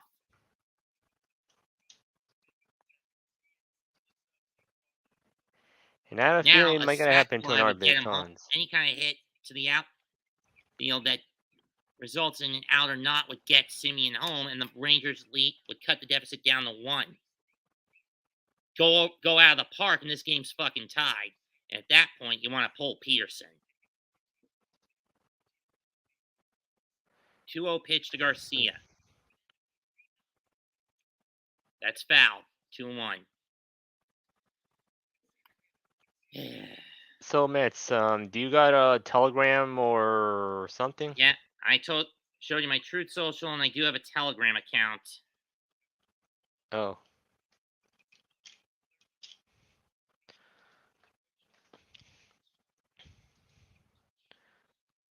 Yeah. Hold on, let me look for you up since I'm on my Telegram. That's fouled up and out. 2-2.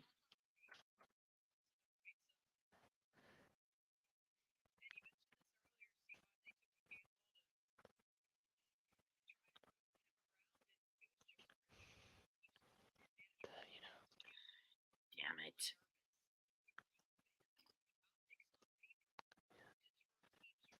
2-2 pitch. Fouled again.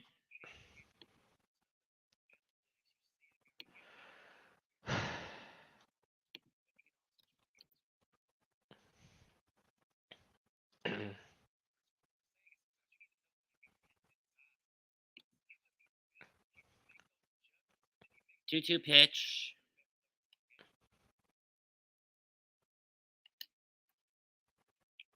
Grounder to Guillorme. Only plays the first. Mets will forfeit a run. Simeon scores. It's 4-3. New York.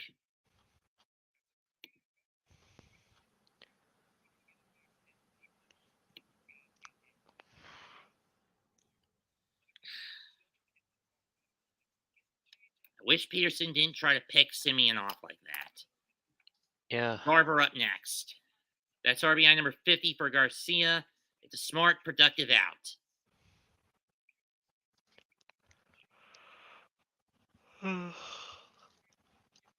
Yeah. Good thing for sure that I'm living rent-free grounds away it. from trolls. Base hit through the hole. Oh, Jonah Heim, excuse me. Okay.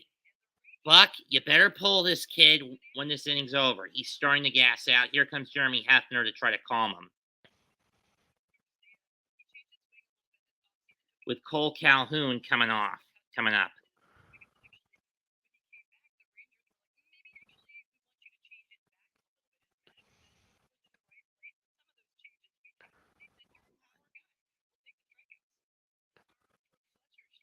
Mets will send Alonso, McNeil, and Canna up in the fifth and in their half of the sixth if they can get him. If they can get to it without giving up another damn run. Damn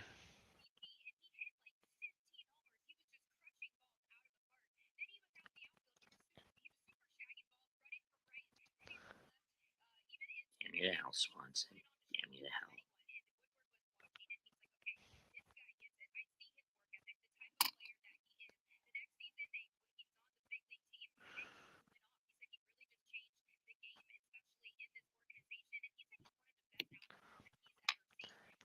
Alright, it might be the same screen name as your Truth Social, right?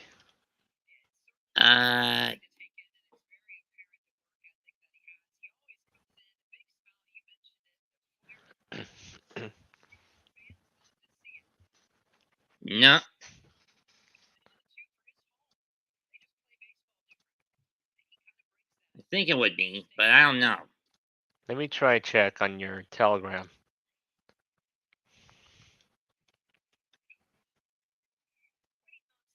I think it's not.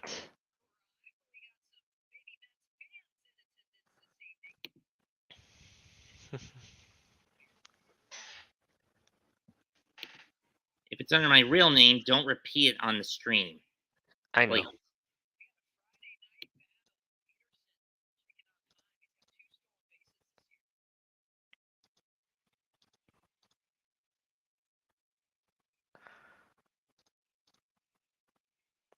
Even though I don't tell my real name on the internet because of, privacy reasons. Mhm. Strike two.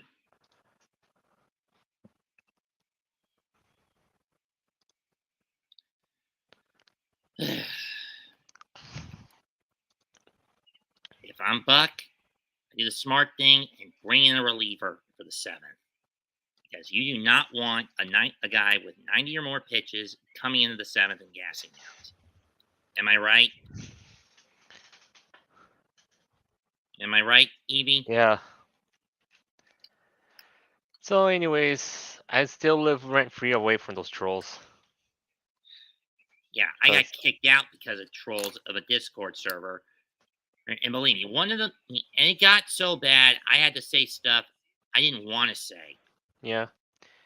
And even though the reason why I've been, being stalked on pick. them. Sit down, Calhoun. That's 10 strikeouts for Peterson, but I think that's going to be his last batter. 5.5 complete. Rangers have cut the deficit from 4-1 down to 4-3. Even the reason why I don't even talk about all the stuff that goes on because with KV, because the only thing is why they've been after me because I've been posting lowlies on mines. Which I find odd because outside of Mars Girl basically trying to dox me 2 or 3 times, including blackmailing me, they hardly come at me. The only one who went through me is Lady Tora because she found where my workplace is at. But you know what? Blackmailing Mars Girl trying to blackmail me is kind of a blessing in disguise, as it gives me a little leverage against her if I do decide to sue her. And at the same time for me is like she might get Lady Tora, there's a possibility I may sue her because if she found my location and she say, oh, like talking about in the my location as in my job location, Then And again, political leftists, they don't care for privacy, that they're invading people's privacy. yeah, they just like problem is if they care about people's privacy, why they got doxxed? If they care about that, but their information is public. I mean, as far as I'm concerned, people like Mars Girl, Vic Stans, Lady Tora, and whoever the other one was trolling you, coming after you, better off. Yeah. And at the same time, well, I realize what's really stupid about Lady Tora is she say, "Oh, she wanted to see a friend because they want to see the cosplay." No, you can see cosplays on the internet. Like if someone sent the photo or posted. I'm going to be more interested next month when Erica Lindenbeck comes to my neck of the woods. Erica, what? Lindenbeck. Lindenbeck. Who is she? I think she was she's a voice actress. She was the girlfriend of the late Billy Kametz.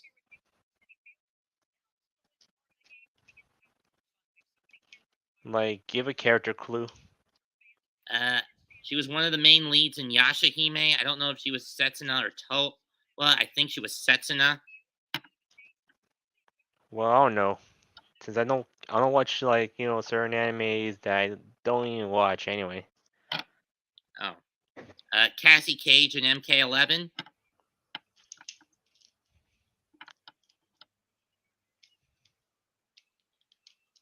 Or are you not that big into video games? Alonzo nearly gets hit on the 0-1. For me, I find certain games I like to play, but like not really much titles I don't know very much. Not everyone knew about Mortal Kombat. Oh yeah, Mortal Kombat, I know about that. If you're talking about First pitch, MK11, 1-1 it's Mortal Alonzo. Kombat.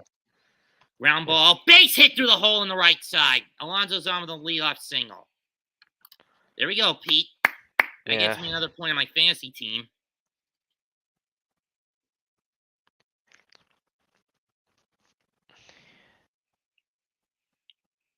Got it off the end of the bat and grounded through.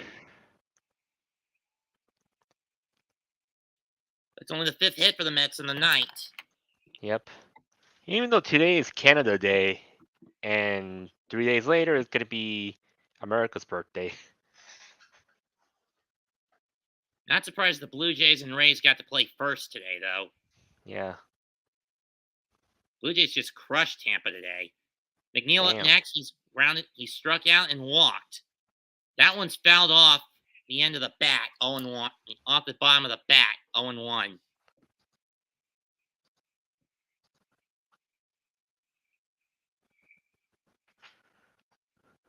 And it looks like McNeil's pants have been shredded. Probably from a slide. Yeah. After the 4th of July, I may end up having myself a Gaming King stream, you know, just talking about games in general Fouled and off. other stuff. Do you have a Discord link? Yeah, my server.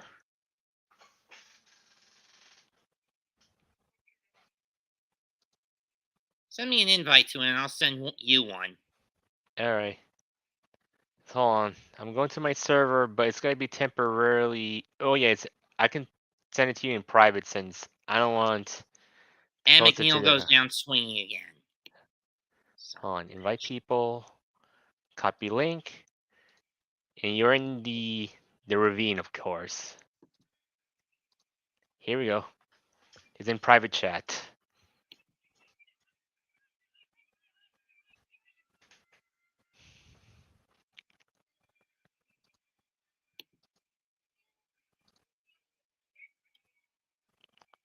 Let's see if you're there.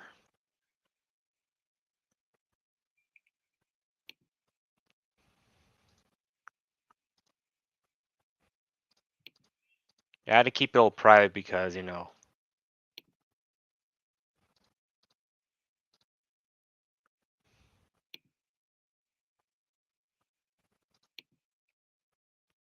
So hold on. Strike 1, 2. I believe it's Guillorme who's up.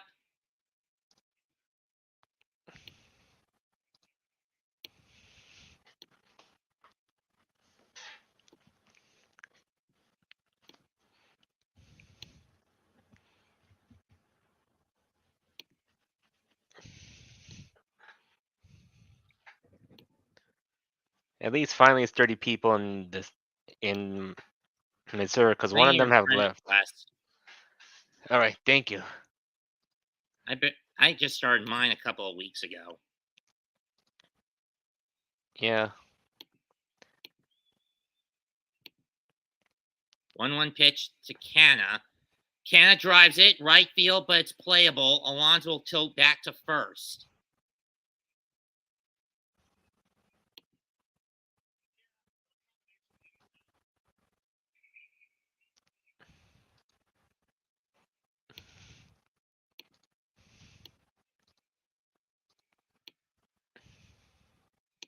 Sending invite now. Hold on. Okay. The Mets zone.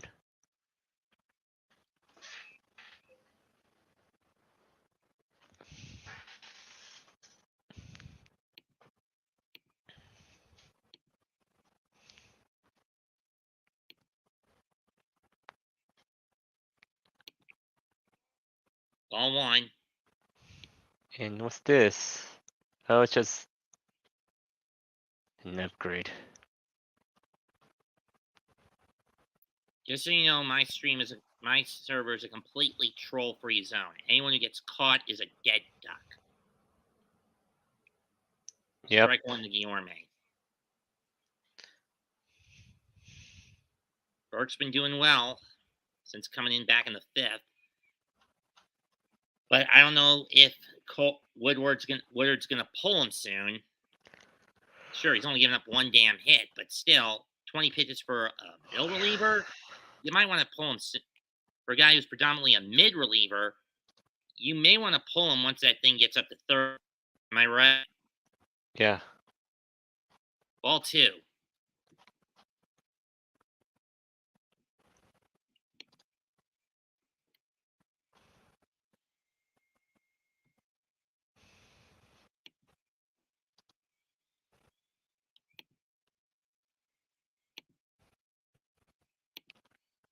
Fouled off, 2-2.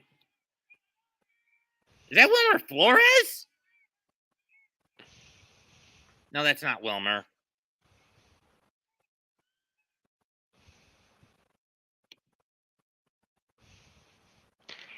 You heard about the good thing about TikTok is going to be removed very soon. But Biden's already reinstated it. Ball 3. Well, it's not going to be around through him, but it's going to be around through some corporate decision through Google and Apple. But then how are they going to get rid of it? Well, they're just going to get it off the market. That's it. I only hopped into TikTok once. I don't even have a damn account. I just snooped around in it. Yeah. With full count this year, Guillorme makes 12 out of 44. Make it 12 out of 43 as he swung a foul tip that went in on his hands. I think he may have hurt himself on that swing. Regardless, one hit, nothing else for the Mets through that. 6 innings complete, 4-3 New York. Go to the 7th.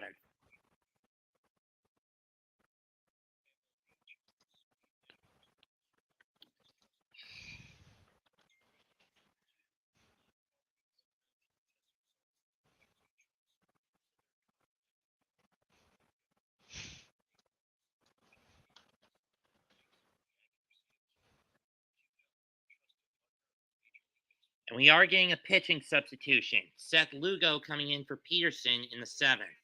I don't know about this. Know what I mean? Yeah. Especially since we don't know who the Mets are going to put on the mound on tomorrow against who's this Perez guy?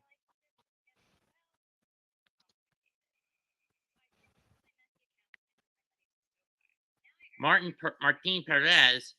And we don't know who they're going to. Oh, they're putting Cookie on the mound against Gray on Sunday. Yeah.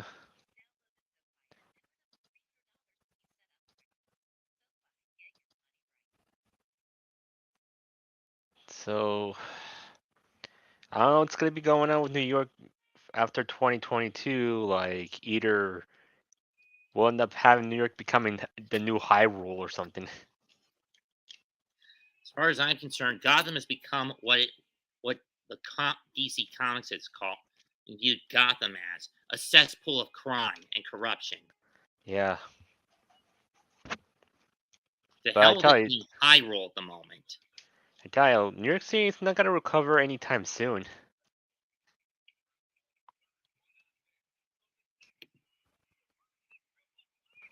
Even if they try to break up, well, we'll see what happens.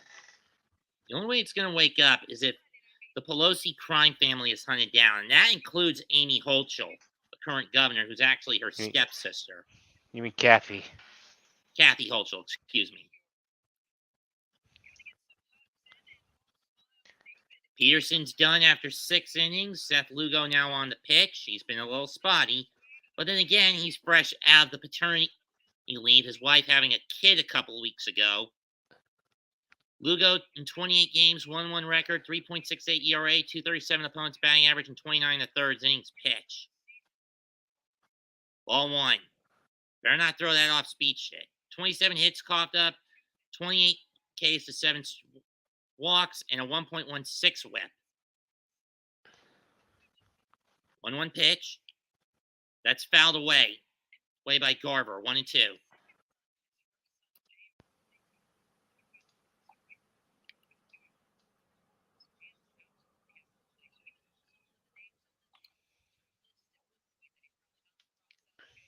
Yeah, the Showalter paternity list. Here's the 1-2 pitch.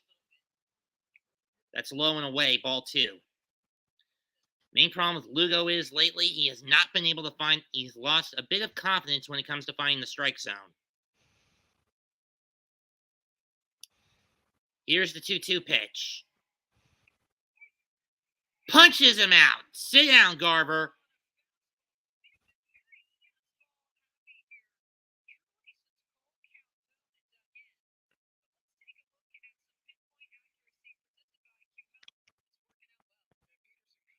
Yeah, Peterson with 10 strikeouts. Was very precise with where he wanted his fastball to get the guys to swing at it.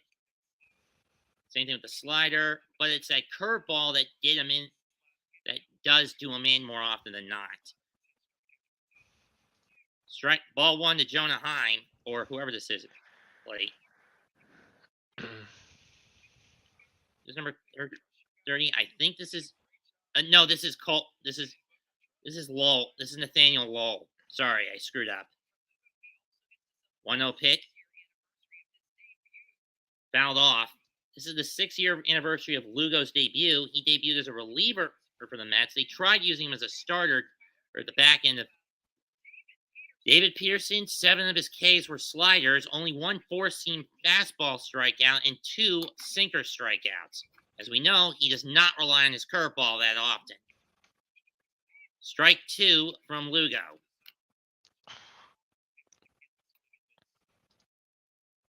It's Nate Lowell, excuse me. I thought this was someone else.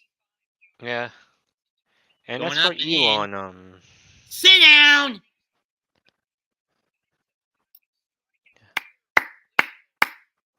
There we go, Lugo. Yep. Got him on my fantasy team, too.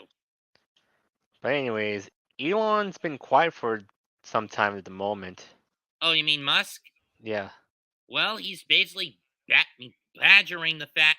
He's basically beating the club over the head of the Twitter executives for the fact that they lied with the fact that close to half of their active accounts are bots.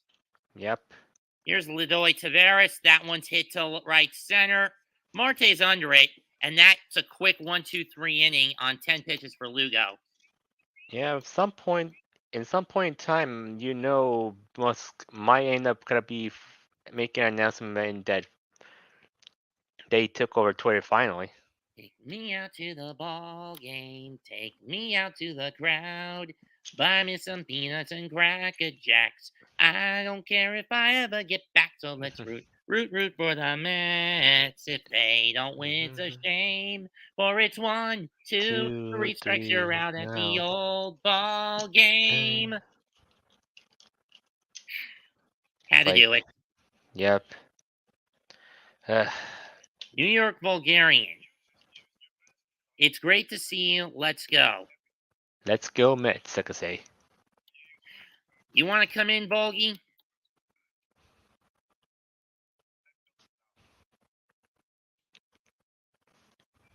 Got room for one more in here.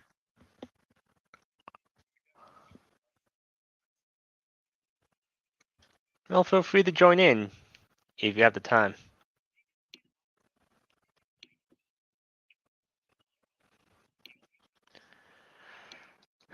I mean, especially since I'm using the freebie account. I mean, I've had the stream flux on me twice because my mom was down here ironing and using her phone simultaneously. Yeah. And that led to a lot of problems for me. Now that she's upstairs, there's little to no EM interference. Know what I mean? Yeah.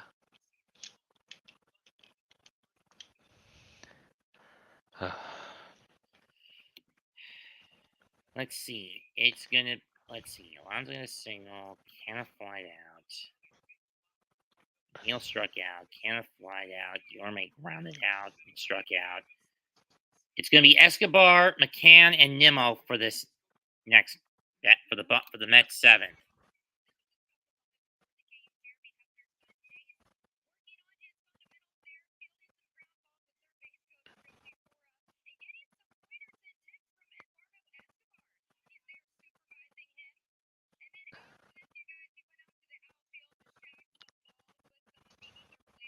Escobar has a 3-run bomb under his belt back in the 4th. But he's also popped out.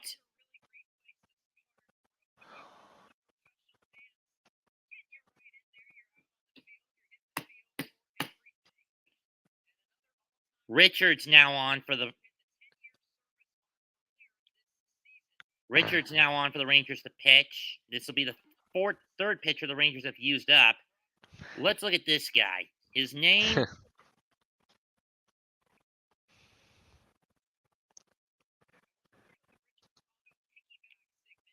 that one's popped up to center. Tavares ranges in towards the right, and he's got it. 1 down. Why is he swinging at those pitches so high? I don't understand that. Eduardo, can you stop swinging at those pitches? Just let them go, you dumbass.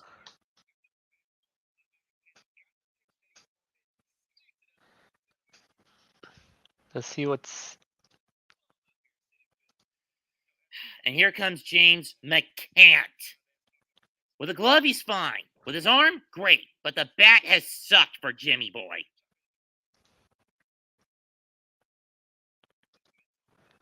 I would have preferred Nito behind the plate tonight. First pitch. And he just stared at it. Strike 1 over the plate. Garrett Richards, 19 games, 1-1 record, 208 opponent batting average, 26 in the 3rd innings, 3.42 ERA, 20 hits coughed up. Strike 2 as McCann is just staring at them. But then again, this ump is pretty spotty tonight. Yeah.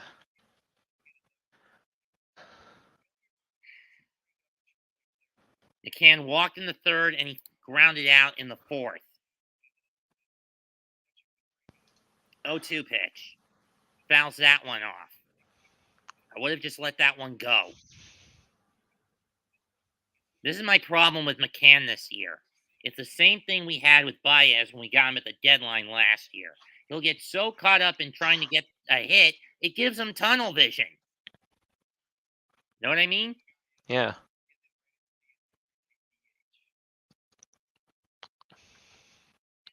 Here's the 0-2. That one's low, ball 1. And this time he chooses not to go after it.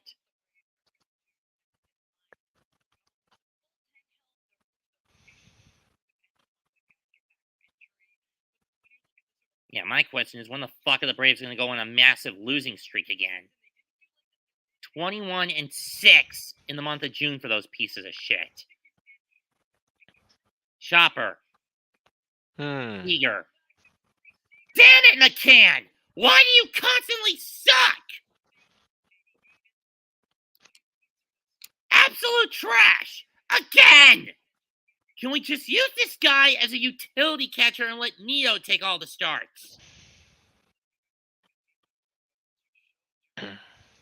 Nimmo 0 for 3 tonight with a strikeout, a flyout, and a ground out.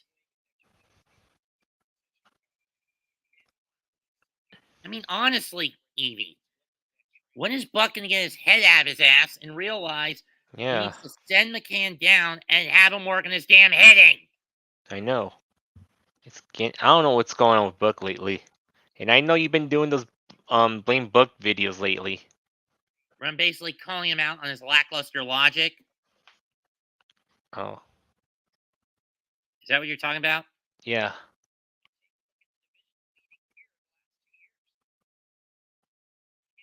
Guessing the Braves beat the Reds tonight. No shock. Check swing hit. Back to the mound. Richards will fling it. And he's got the out.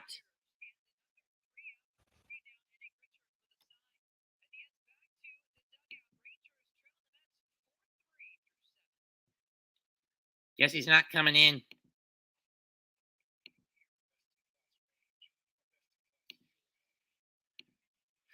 Two more to go. Question is, do you put Drew Smith in or do you keep Lugo out there?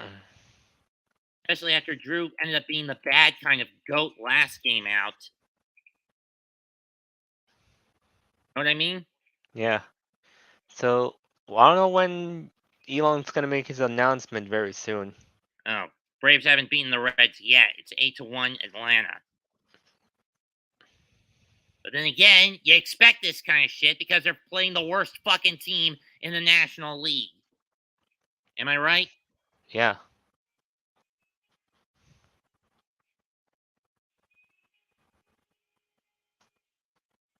And who do they get next? St. Louis.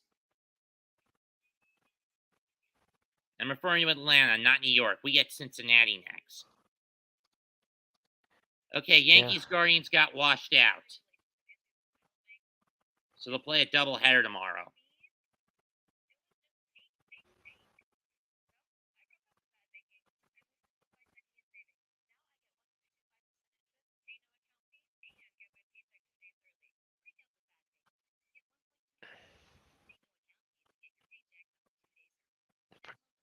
Hmm.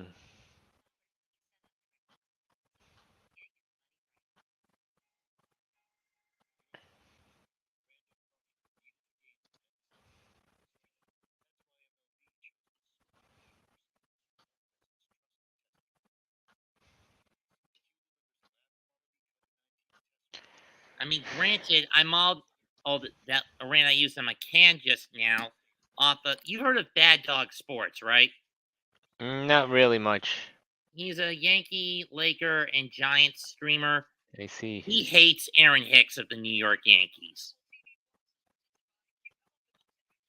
Hates him with a fucking passion.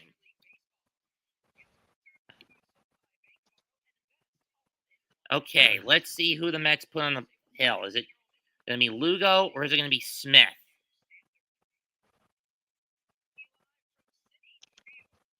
It's Adam Ottavino. Oh no.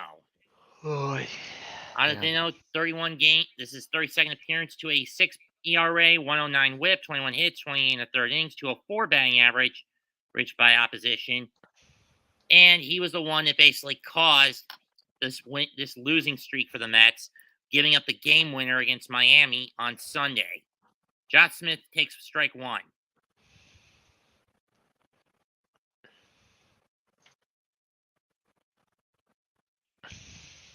Smith with a liner in the left. Marte's playing too shallow, but Smith will hold up.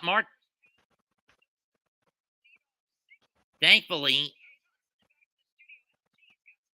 Smith didn't move up. In Philly, it's now 5-3. The Phillies going into the ninth. It's 9-1 Milwaukee over the Pirates in the seventh. And I already mentioned it's 8-1 Atlanta over Cincy in the ninth. Until Rowdy Tellez just crushes one into the Allegheny. And then Dansby Swanson with his 14th to left center in Cincy.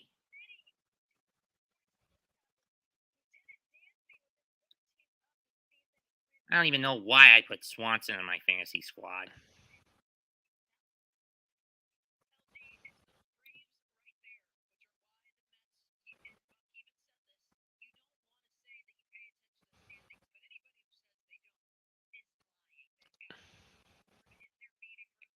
All one.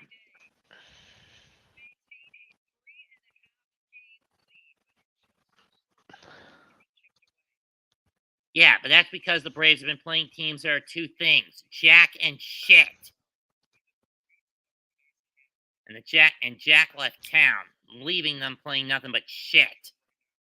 Am I right, Evie? yeah. Strike one by Ottavino on the fastball. The good thing is, like I'm not sure why I've been living rent free, so they finally kind of left me alone for now.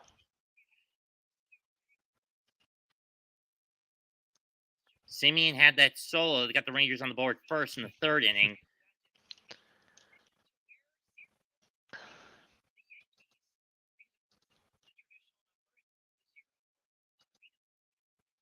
I never understood that for his tenure with the Yankees.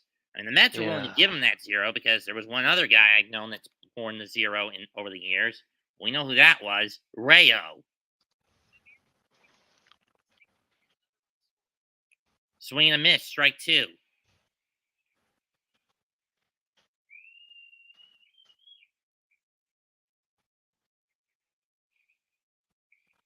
Come on, Otto. Just get the K. Just get the strikeout.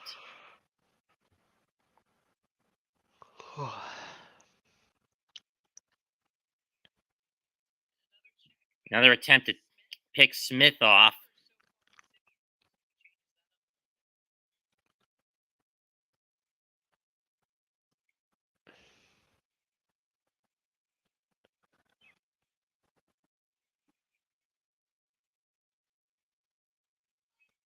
One-two pitch. Runner goes, but it's fouled off.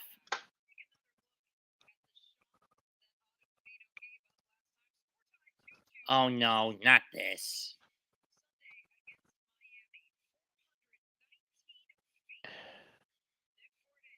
And that was to Nick Fortis.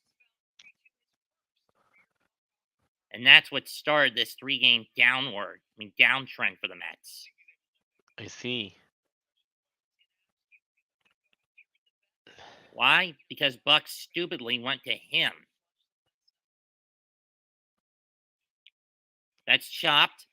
Guillorme taps on the second for one to throw the first double play. That's why you want Guillorme in the day-to-day line on the lineup on a regular basis. The glove. Am I right? Yeah. I mean, that's what we got this guy for. Not the bat, the glove. I mean, you've seen that highlight of spring training in 17 where he caught Adeiny Echeverria's bat when it went flying out of his hand on a pitch, right? Yep.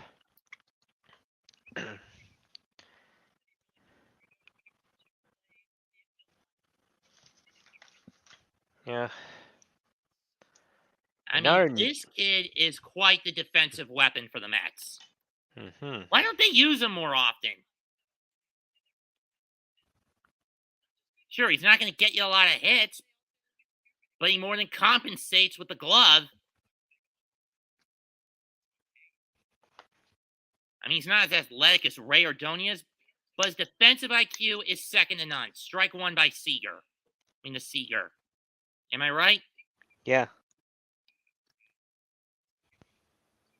Seager has not had a good night so far. A couple of strikeouts and a ground out in his last at bat back in the sixth.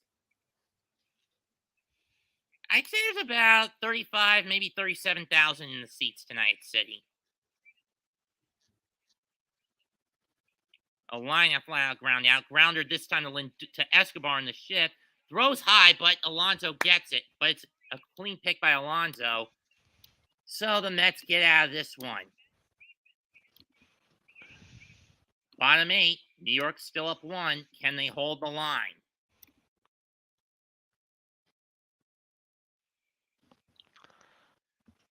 Tomorrow night for the game of the week on Fox, it's going to be the Red Sox visiting the Cubs. Red Sox losing to the Cubs today 6-5. In a battle between two of the oldest franchises in professional baseball. Yep. You're more into baseball than football and basketball, right? Sort of, yeah, because the reason is, like, when I watch football, You get bored. I get bored, but with baseball, well, it's kind of fun to watch, and, it's like... And basketball is full of one fucking prima donna too many, right? Yeah. I mean, I try to watch hockey whenever I can. If you look at my live play-by-play reaction playlist, at least there's at least a quarter of them that are hockey calls. Mm-hmm. Granted, they're national broadcast calls, but still hockey calls nonetheless. Know what I mean? Yeah.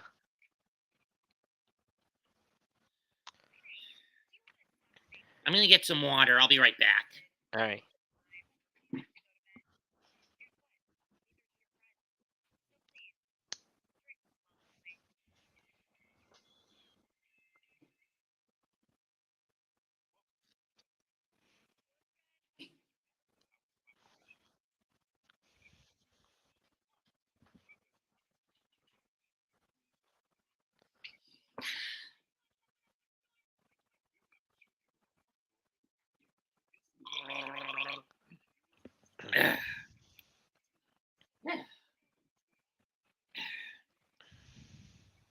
better.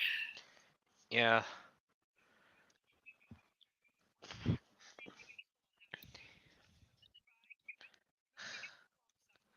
And I mean, when I burned out my MLB.Game Day weekly free trial, I couldn't do most of the games because they were all on the West Coast. oh,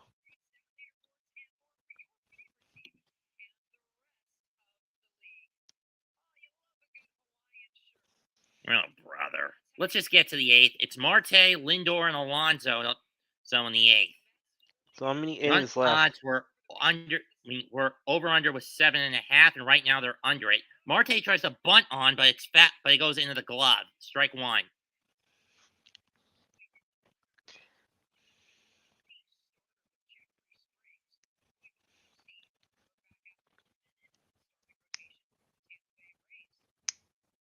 Which Martin is this? We know there's going to be a Martin pitching tomorrow for the Rangers, but it's not this guy.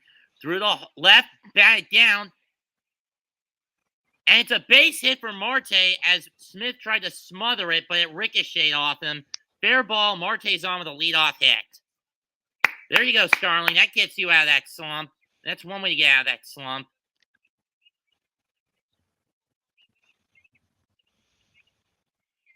Marte set to come. The Mad Max Scherzer is set to come back Tuesday in Cincy. He's been making the best of his time in Double-A Binghamton as a rumble pony. He's been out since May 18th with an oblique strain.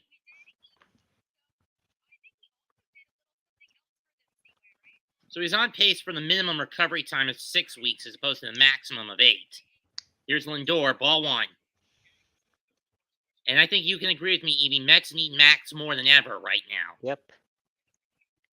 10.5 game lead in the division has shrunk over the last month, and I'm pretty sure it's down to 3 right now as the Reds have just gotten their asses kicked by the Braves.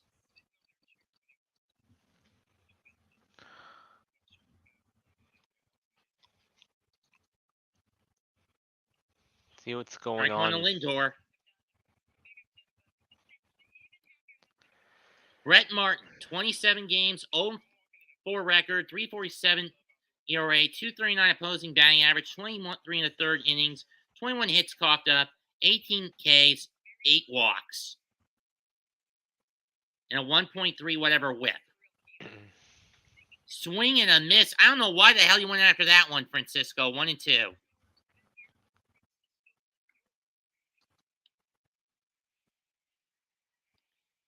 Diaz getting ready. He wasn't using a save decision yesterday.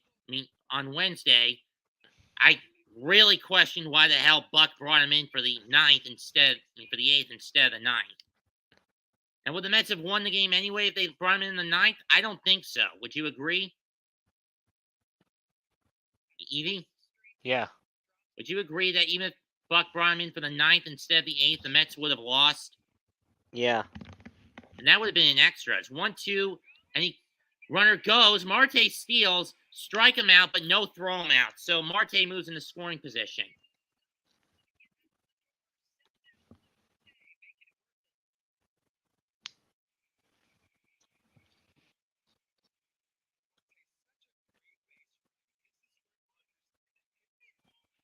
It's 2 for 4 tonight with runners in scoring position. This is only their 5th situation with that 5th instance of this situation,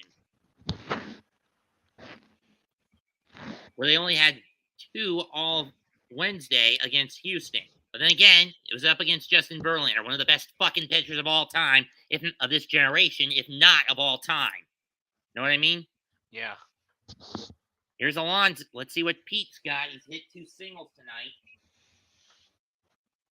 Okay, why are you swinging that one in the dirt, Pete? I thought you were smarter than that, you moron.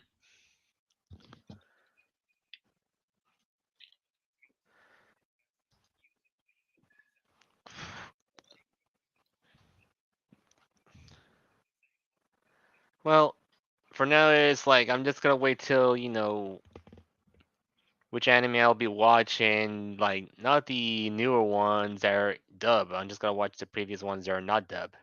I've got an oldie, Spanish stuff. I know of an oldie but a goodie on YouTube that's not dub you can watch. What is it?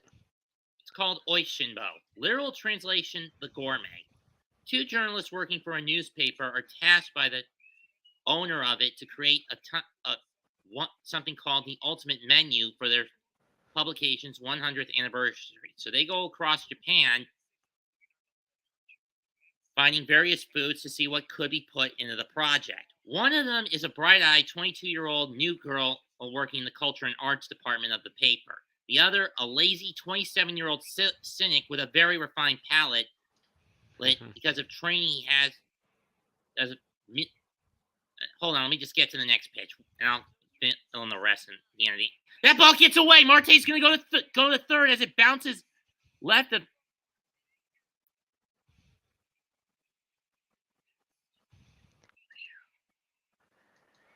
Anyway. Yeah. Now, Heim just misread that pitch. 2-2. Anyway, from his time as a training to be a chef under his strict father, who he does not get along with. His father is the head of a gourmet club and one of Japan's most fine gourmets. However, he's also a very short-fused jerk who, if you don't make the dish right, he'll send it back and make you make it again. And you can make it if you don't make it to his specifications. Anyway, 2-2 pitch to Alonso, looking for his first RBI since Sunday. Can he get it? Ball 3. Making it worse? Father and son despise each other, and it gets even much worse when the father joins a rival newspaper and becomes their head consultant on their project, the Supreme Menu.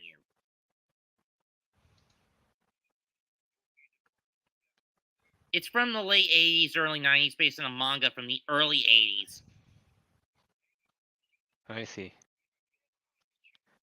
There was an attempt to make the manga here in America, but there is in the West, but there is a catch. Instead of doing it in sequential order, they made a best of. They cherry-picked chapters and based them on certain categories of food and put them out into 7 volumes like that. But even then, it's very hard to find outside the internet. Here's the payoff pitch. That's low. Pete's not going to get that RBI. Ball 4. Runners at the corner. Double play depth for Texas as McNeil's coming up, and he has struck out twice.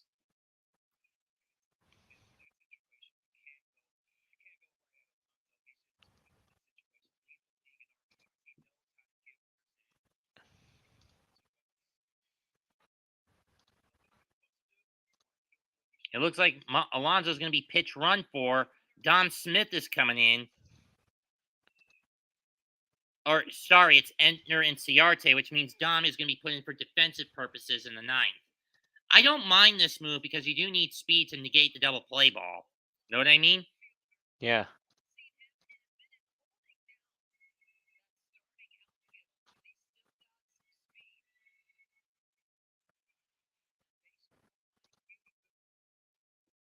Again, this is a move I don't mind from Buck.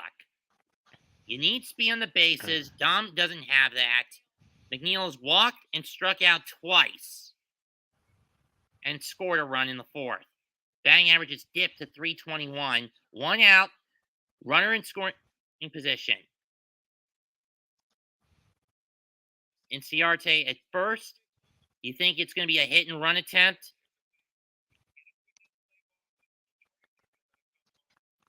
All right. They're not going to Rangers are not going to cough up a run. They've moved the infield in. Ball 1, low and away, and low in the dirt.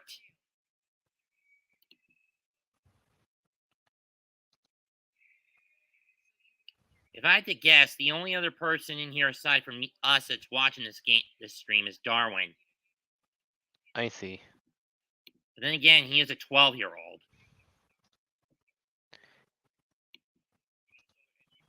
I don't even trust minors online lately because, if I talk to them, well, I don't know what's going to happen. Blooper, but it's popped up. McNeil, why, you son of a bitch? 2 out.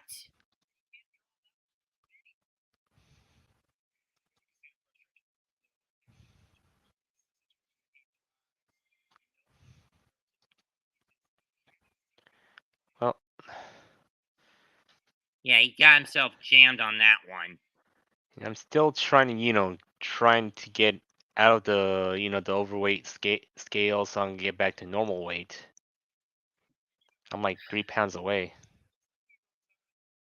You said you're just a shade over 200? No, I'm like around my 160. Oh. Trying to get to once I get to the normal weight scale, I'll need to get to the 150s. Here's Canna, who had that RBI single back in the fourth that started the Mets four-runner in the fourth. Did he go around? I think he did. He did. Strike one.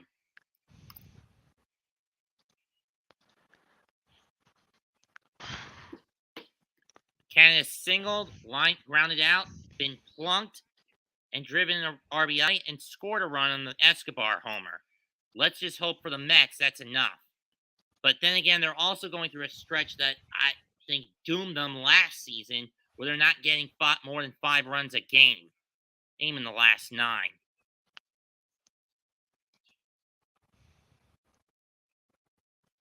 That one gets away from behind, but not far enough to where Inciarte can move to second or Marte can come home.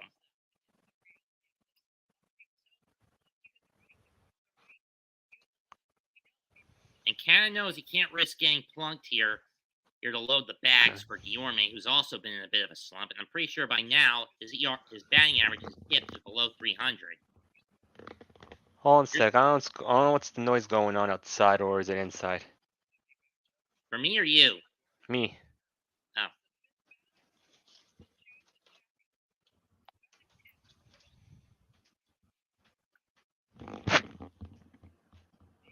Guillorme is grounded out in a double play, grounded out, and struck out.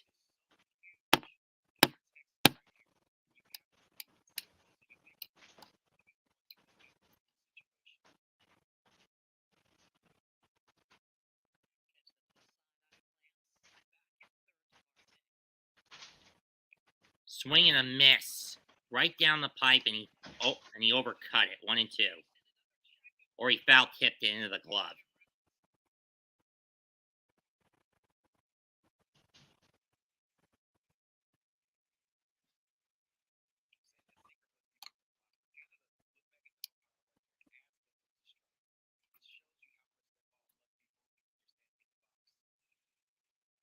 Here's the 1-2.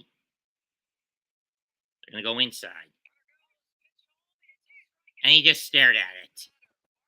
You son of a bitch.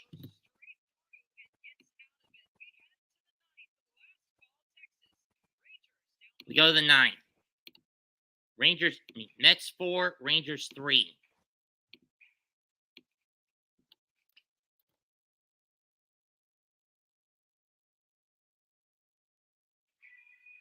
For those wondering why I'm using a black background for the scorecard tonight instead of my traditional blue one, to avoid confusion.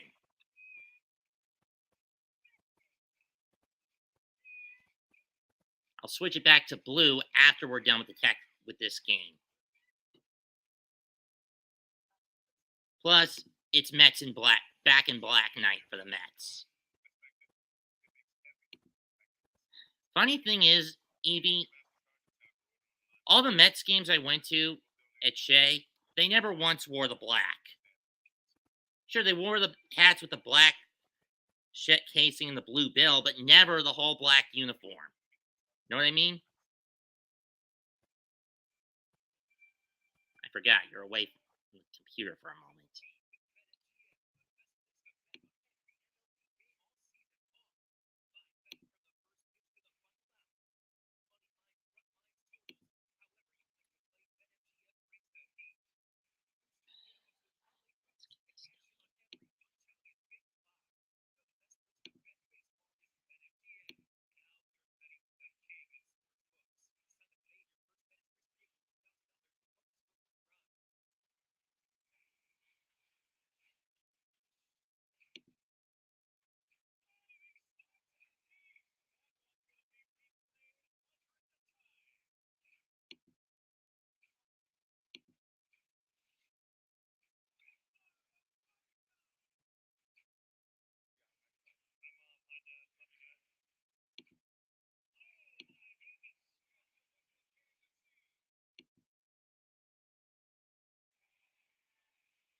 Ciarte moving in the left. Smith will move to first, as we thought, and Diaz will be on the mound. The trumpets are sounding. This will be Diaz's 20th attempt at a save. He's 16 out of 19. 2-1 record with a 2.08 bat ERA. Hitters 59 strikeouts to 11 walks, 24 hits coughed up, 30 in a third innings, and a 1.15 whip. He'll face Adolis Garcia to start. Here's the pitch. Strike one. One on that hard slider. On that fast slider.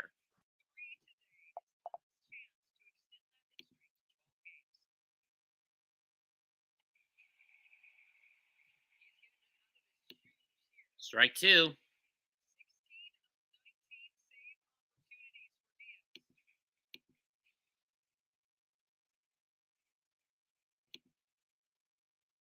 That one's low. Strike ball one.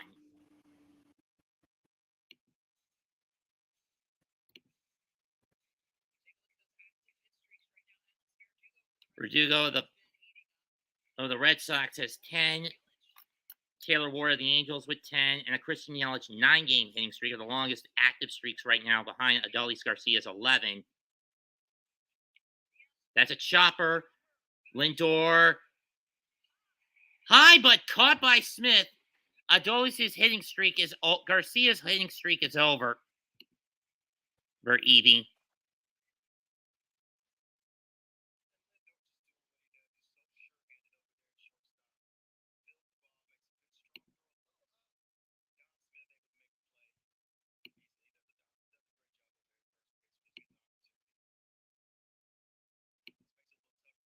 One down, 2 to go.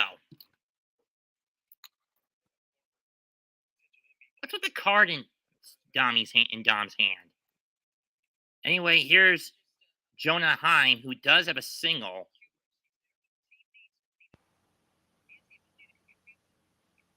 Strike one, hard heat.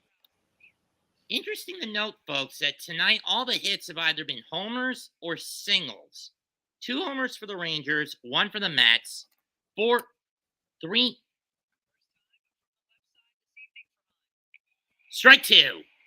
3 singles for the Rangers, 5 singles for the Mets. And yet it's led to 4 runs for the Mets and 3 for Texas.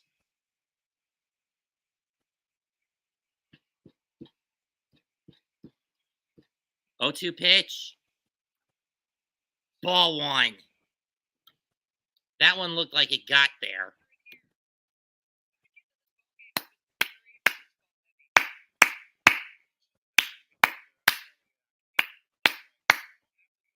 Evie, you there?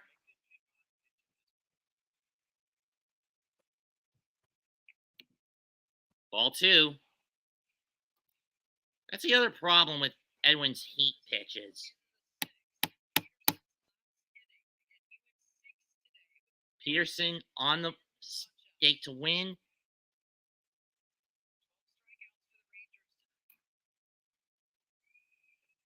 Ball 3. I don't know why you're throwing that low, Edwin.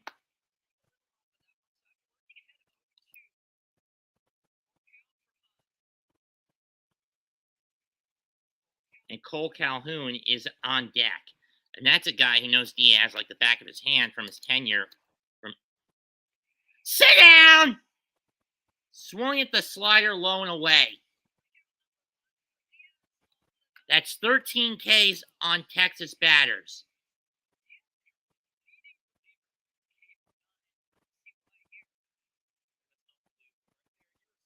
Two down, 1 to go.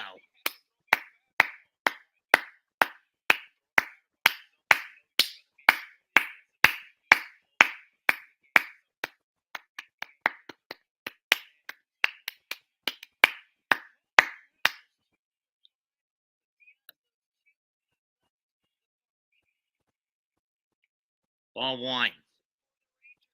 This is the last hope for the Rangers to knot this fucker up. I hope they don't.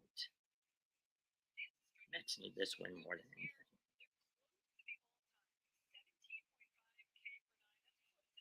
Ball 3. Swing and a miss. Don't give up give up a walk or a homer.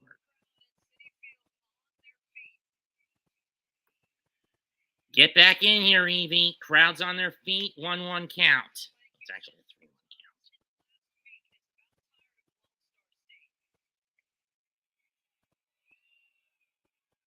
Full count.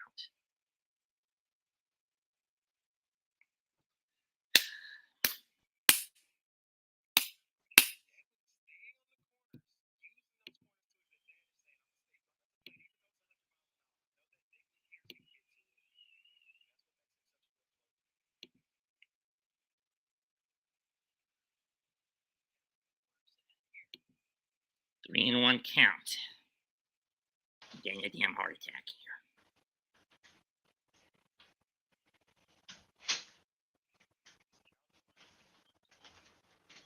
here. Well, Diaz is on the mound. It's a 3-1 count against Calhoun, who is 2 out of 5 against them. Both of them have gone out of the yard. Strike 2 in the past. Full count. Probably a couple of foul balls coming.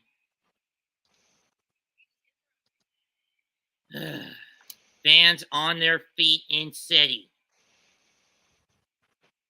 Here's the payoff. Foul back. And I'm getting and my damn heart's palpitating.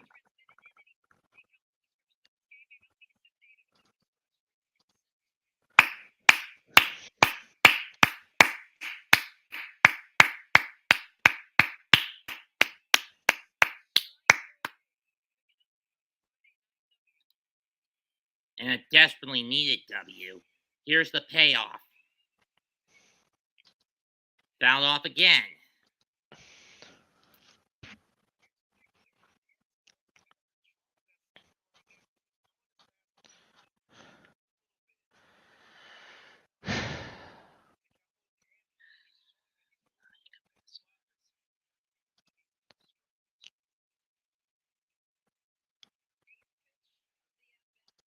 Here's the payoff. Here it comes. Sit down! Mets win! Let's get some smiles in the chat!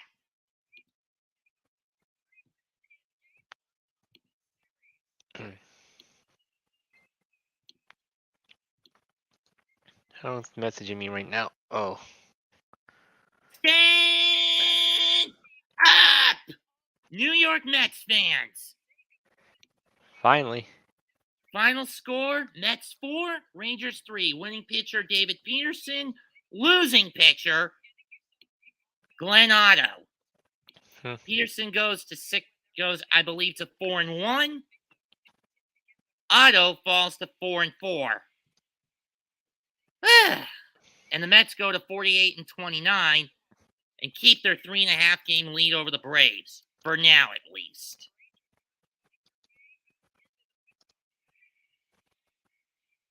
Thanks for joining me tonight, Evie. No problem at all. I also like to thank Isaiah, Martin, whoever he was, for popping in before you showed up. Yeah, feel free to, if you want to post anything on my server, like there's different topics you could go into or talk about. I mostly do wrestling. When I'm not doing this, I'm doing fast food, Vic rants, and wrestling commentary. All right, but still, you could talk just, in general what goes on anyway. Okay. In any case, I want to thank Shiny Evie for joining me about halfway through the game again. And I want to apologize to my stream viewers for the interruptions because of my mother being down here with her phone and jammering on. That said, leave a comment, smash the like, sub to our channels. This is Shiny Evie Cosplayer and Mets2128 signing out. We're done for the night. So until next time, we must bid you adieu. So goodbye. And good night.